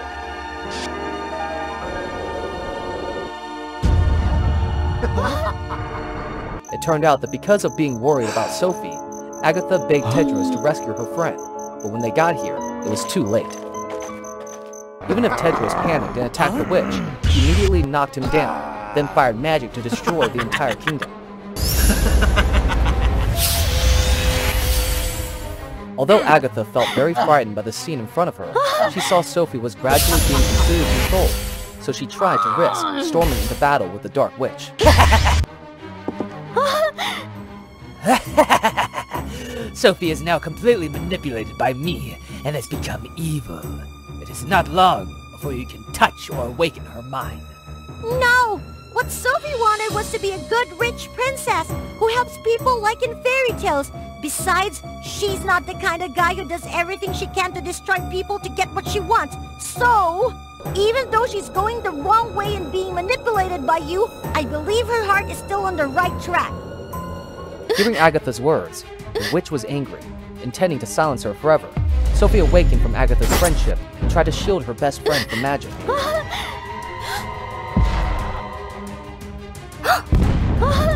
Because his magic flick was too strong for the common people, Sophie was slowly dissipating. No, I can't be silly again. Certainly, I will punish you all! But as he rushed towards Sophie and Agatha, a bright light emanated from their friendship bracelet and struck him. Tedros also took the opportunity to destroy the witch, causing her to be completely dissolved. Fortunately, it couldn't help Sophie to recover from her wounds and recover as she had originally done. I'm sorry, Agatha. I thought you loved me and wanted to rule the kingdom with me, but it was all a lie. What he really wants is just to destroy everyone, so I can't let him hurt you. But thanks to you, I understand that the real princess doesn't have to be a splendid appearance, but they need pure heart, willing to ignore mistakes and help everyone. I am willing to sacrifice myself to make up for the mistakes I made to you and to everyone else. Besides, I've just seen a stronger Agatha, so I hope you can keep this up without me around. I see. I'm glad to have a friend like you around. Then Sophie vanished under the stars before Agatha's mourning. Over the years, Agatha always tried to fulfill Sophie's wishes with Tedros, and gradually, the two also began to get to know each other and decided to marry. That day, while everyone was... Once upon a time, the planet Pluto was no longer part of the solar system's group of 8 planets. But few knew that on this planet, a modern civilization had been established, surpassing the boundaries of knowledge and technology, even superior to human society. From the very beginning, water was the most precious and vital source of energy for the Plutonians. However, greed and abuse had caused the water on the planet to gradually dry up. Princess Celestia was entrusted with a noble mission to embark on a challenging journey to find water and restore life to Pluto. I will definitely bring back the water. Celestia! Will Celestia succeed in fulfilling her missions? Subscribe to WOA Fairy Tale to follow the stories unfolding. With a heart full of hope, she embarked on her spacecraft shaped like an egg, conquering space. Celestia witnessed breathtaking scenes. Celestia drifted in the endless space.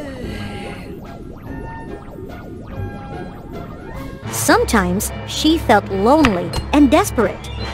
However, she remained steadfast in her belief. No matter how difficult it gets, she determined not to give up. The journey must continue. But suddenly, a mighty asteroid struck her spacecraft, forcing her to land on Earth's shore. Fearful, she struggled to escape the blazing surroundings. In her final hope, Celestia pressed the distress signal button to reach out to Pluto. Could I be leaving in vain like this? By some miraculous means, a brave man rescued Celestia from the spacecraft just in time before it exploded into fragments. Celestia discovered that the atmosphere here was pristine, surpassing anything she had experienced on Pluto.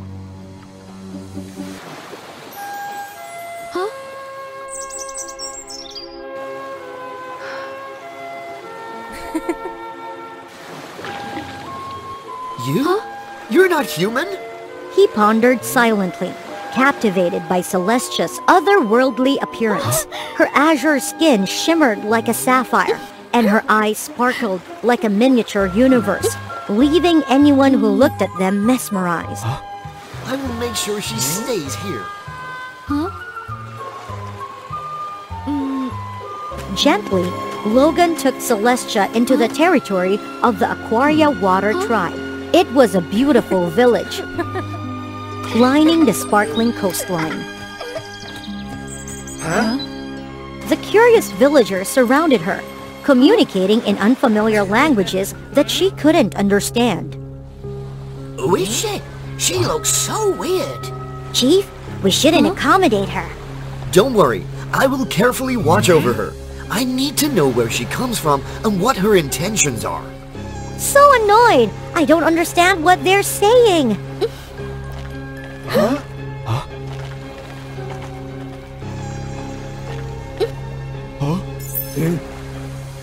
Hey, what are you doing?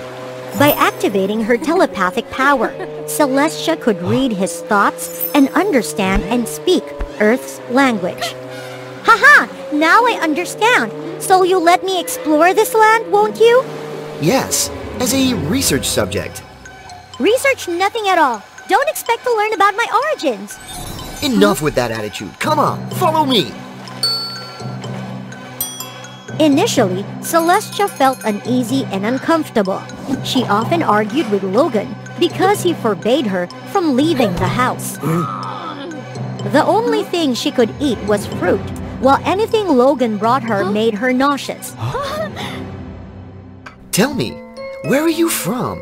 Why do you want to stay here? The place I come from is far, far away. You wouldn't know even if I told you. Come on, I'm helping. Fine, I'll tell you if you let me explore this land. Is it common for extraterrestrial beings to be so troublesome? Well, wait a few days. After Celestia's health recovered, Logan took her on an exploration. The Aquaria people used the power of magical crystal water to control tidal waves. They fished, searched for pearls, and specialized in aquatic products. They rode on giant sea turtles, traversing the vast ocean and easily diving deep into the depths. Logan taught Celestia how to ride the sea turtles, and together they submerged into the vast ocean. Before their eyes, a magical world appeared. Both of them dived into a mysterious cave. Inside the cave stood a towering sacred tree, shimmering like precious gems. This is the soul tree of the ocean.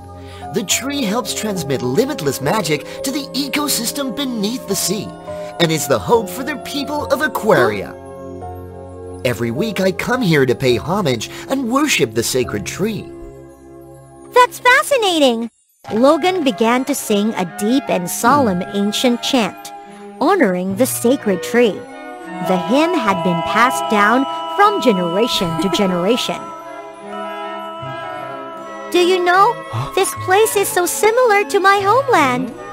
Both sides have a deep connection with water, considering it the source of life, However, my people exploited it ruthlessly, while the Aquaria people honor water immensely.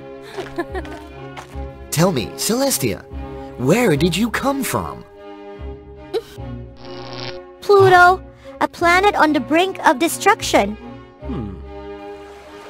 After living on Earth for a while, Celestia grew accustomed to this place.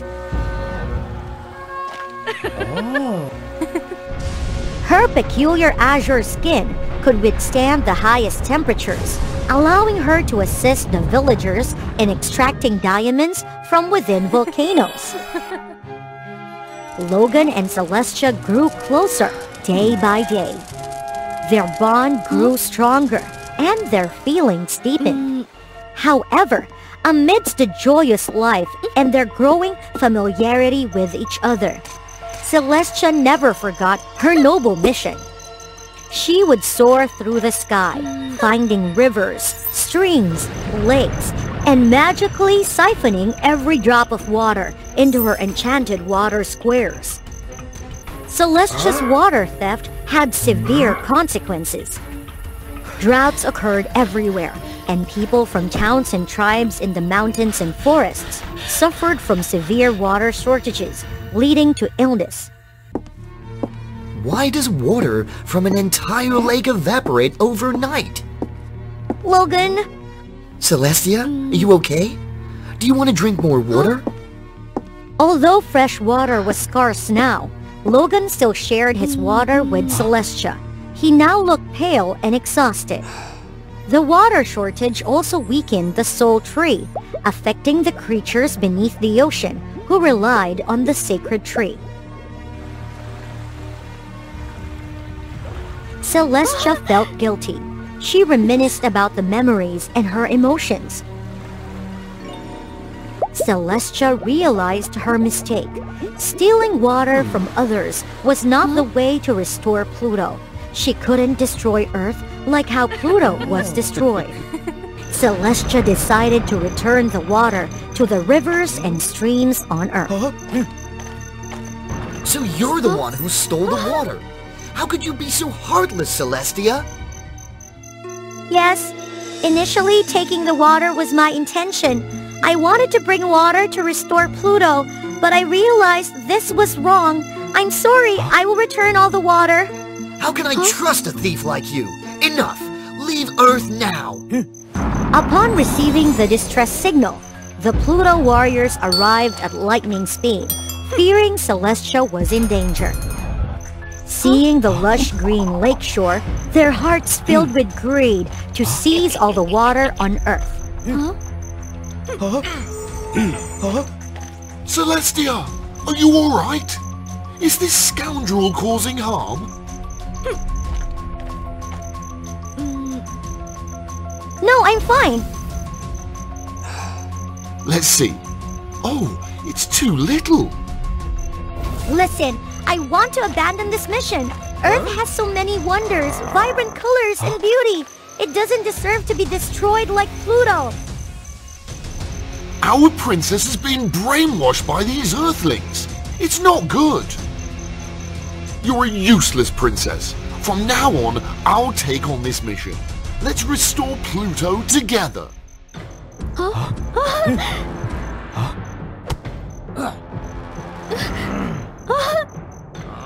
Celestia angrily fought back and brought Logan back to Aquaria.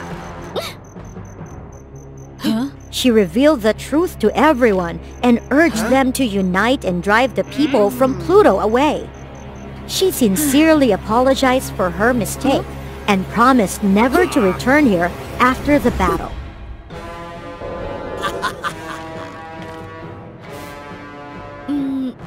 Stop it, Bronx! Let's find another way to restore Pluto together! Enough with your words, you traitor!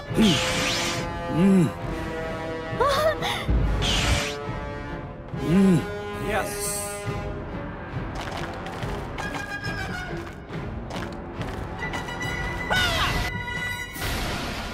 Huh? No!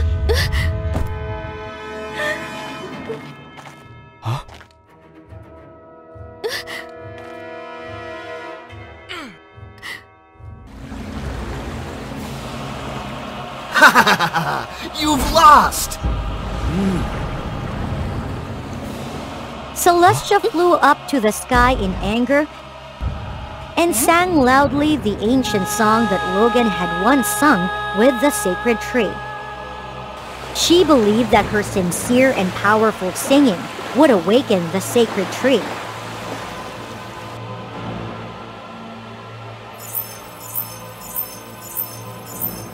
As she wished, the earth began to shake. The sacred tree emerged from beneath the sea. This is the origin of the water's power on Earth? Stay there! Huh? You fools! Do you think you can restore Pluto with this foolish trick? To everyone's surprise, the magic tree began to tell the story of Cumbus, the water deity on Pluto, and the younger brother of the magic tree. Cumbus provided the water core to Pluto, allowing the water to utilize its resources and sustain life. But the people of Pluto overexploited the water, causing the water core to crack. Now, my brother is furious with the Pluto inhabitants for their inhumane act of stealing water. Even if you bring water back from Earth, Pluto cannot be restored. What this planet needs is to let the water core rest for some time. Perhaps after 1,000 years, there may be a chance to save Pluto. So, our efforts were in vain? Pluto cannot be restored unless the people of Pluto leave. I think the people of Pluto should come and live on Earth. Let's put an end to this meaningless war and live for peace. On behalf of the people of Pluto, I apologize to you for our mistakes, and I'm truly grateful to you.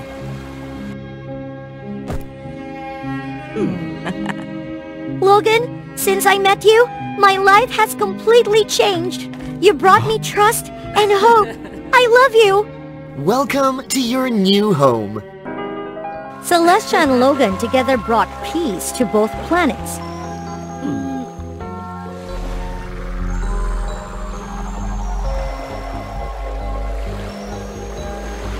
From that day on, everyone lived happily together on Earth. Once upon a time, in a land with multiple kingdoms and different civilizations, there was a kingdom ruled by King Brython, known as the wealthiest kingdom. The king had a princess named Ellen. Since birth, Ellen had lived in luxury and abundance, surrounded by fine silk and lavishness. Her dresses were meticulously woven by the most renowned artisans in the region. Each outfit was adorned with sparkling diamonds and precious gemstones. The king even provided her with a golden carriage pulled by 6 strong war horses. But that's not all. During an auction for an ancient vase unearthed from 1,000 years ago, everyone was eager to possess it. 200 coins! 1,000 coins. And as predicted, Ellen easily obtained the vase. Money can truly bring everything. Ellen became more and more arrogant. She squandered her wealth on extravagant parties. She even used her money to buy the title of the most beautiful in the kingdom. The title of the most beautiful in the kingdom belongs to Princess Ellen! Ellen, you must learn to appreciate money. I also struggled and built this kingdom from scratch. You are so stingy. With this much money, when will it ever run out? Father, you should not interfere in my affairs. One fine day, while Ellen was strolling, she unexpectedly encountered an old beggar-woman. Please help this poor old woman. I haven't had anything to eat for days. I beg you to show mercy. Stay away, filthy old woman. Oh, my dress. If it gets ruined, you won't be able to compensate me with your life. Take her away quickly.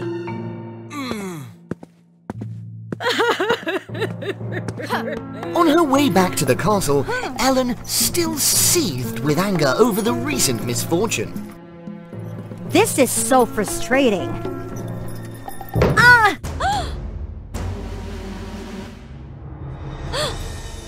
Is anyone here? Help me! I must quickly return to inform Father. Ellen woke up in a damp, low-ceilinged room. A person wearing a cloak approached Ellen. Who are you? What do you want? I am the witch of this kingdom. I find great interest in you. I have plenty of gold. I will give it all to you. Please, release me. Listen carefully. From now on, everything you touch will turn to gold. A curse that turns everything into gold? I must thank you for this. Don't rejoice too soon. Your special ability may bring you great suffering. Is this a dream?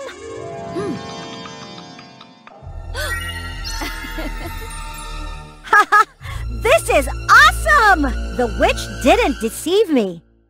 At that moment, the king worried about Ellen's disappearance. Father, I have returned. Do you know how much I've been worried?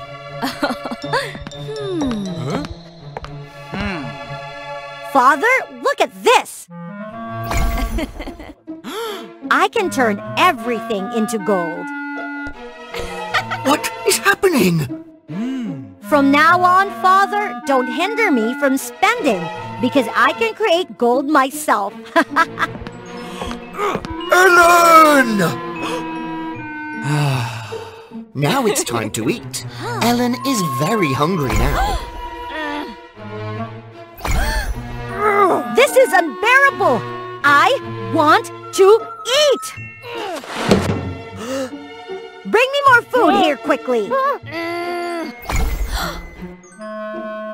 Ellen started to feel inconvenient with her golden touch. You're useless! She couldn't even participate in her favorite sports. Seeing others free and at ease made Ellen feel even more isolated. The king, concerned about Ellen's condition, summoned the most famous wizards to treat her. As the night fell, Ellen tried to fall asleep. What is happening? The situation was extremely dangerous, but Ellen couldn't abandon her father. These hands still have their power, don't they? But when Ellen looks back at her father... Oh no!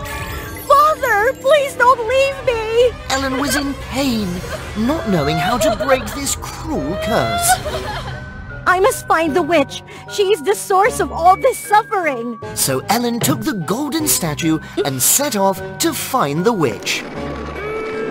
Ellen tirelessly pulled the cart, disregarding the difficulties. Finally, Ellen reached a river. Oh, water! Oops, I forgot I can't use my hands.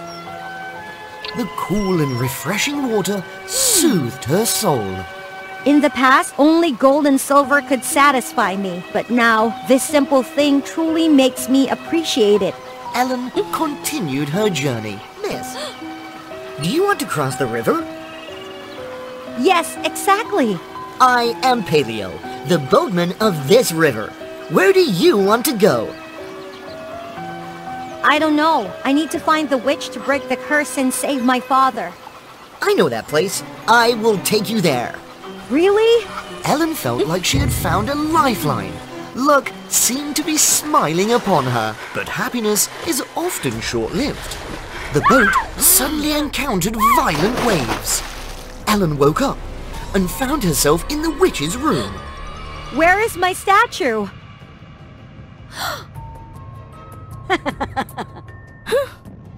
Give it back! Congratulations! You fell into the trap! Ellen couldn't believe that Paleo was actually the witch's henchman. Please, return the statue to me. I'm willing to give up everything. Ellen was puzzled, as this face seemed familiar to her. You are? Yes, I am the beggar woman whom you heartlessly refused to help. Exhausted, she fell into the hands of dark forces, who took advantage and possessed her body, turning her into the wicked witch she is now. I am the cause of your pain. I apologize for my arrogance, and I truly regret my actions. I have paid a heavy price. Please, help save my father. But that didn't soften the heart of the witch. No! Ellen truly overcame her selfish and petty nature to sacrifice for her family. As a result, the curse no longer had any effect. Destroy her quickly!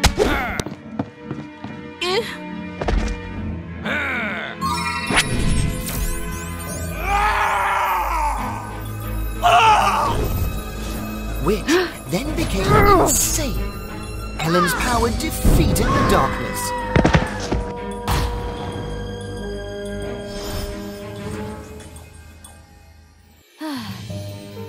Ellen's power defeated the darkness. I apologize for hurting you.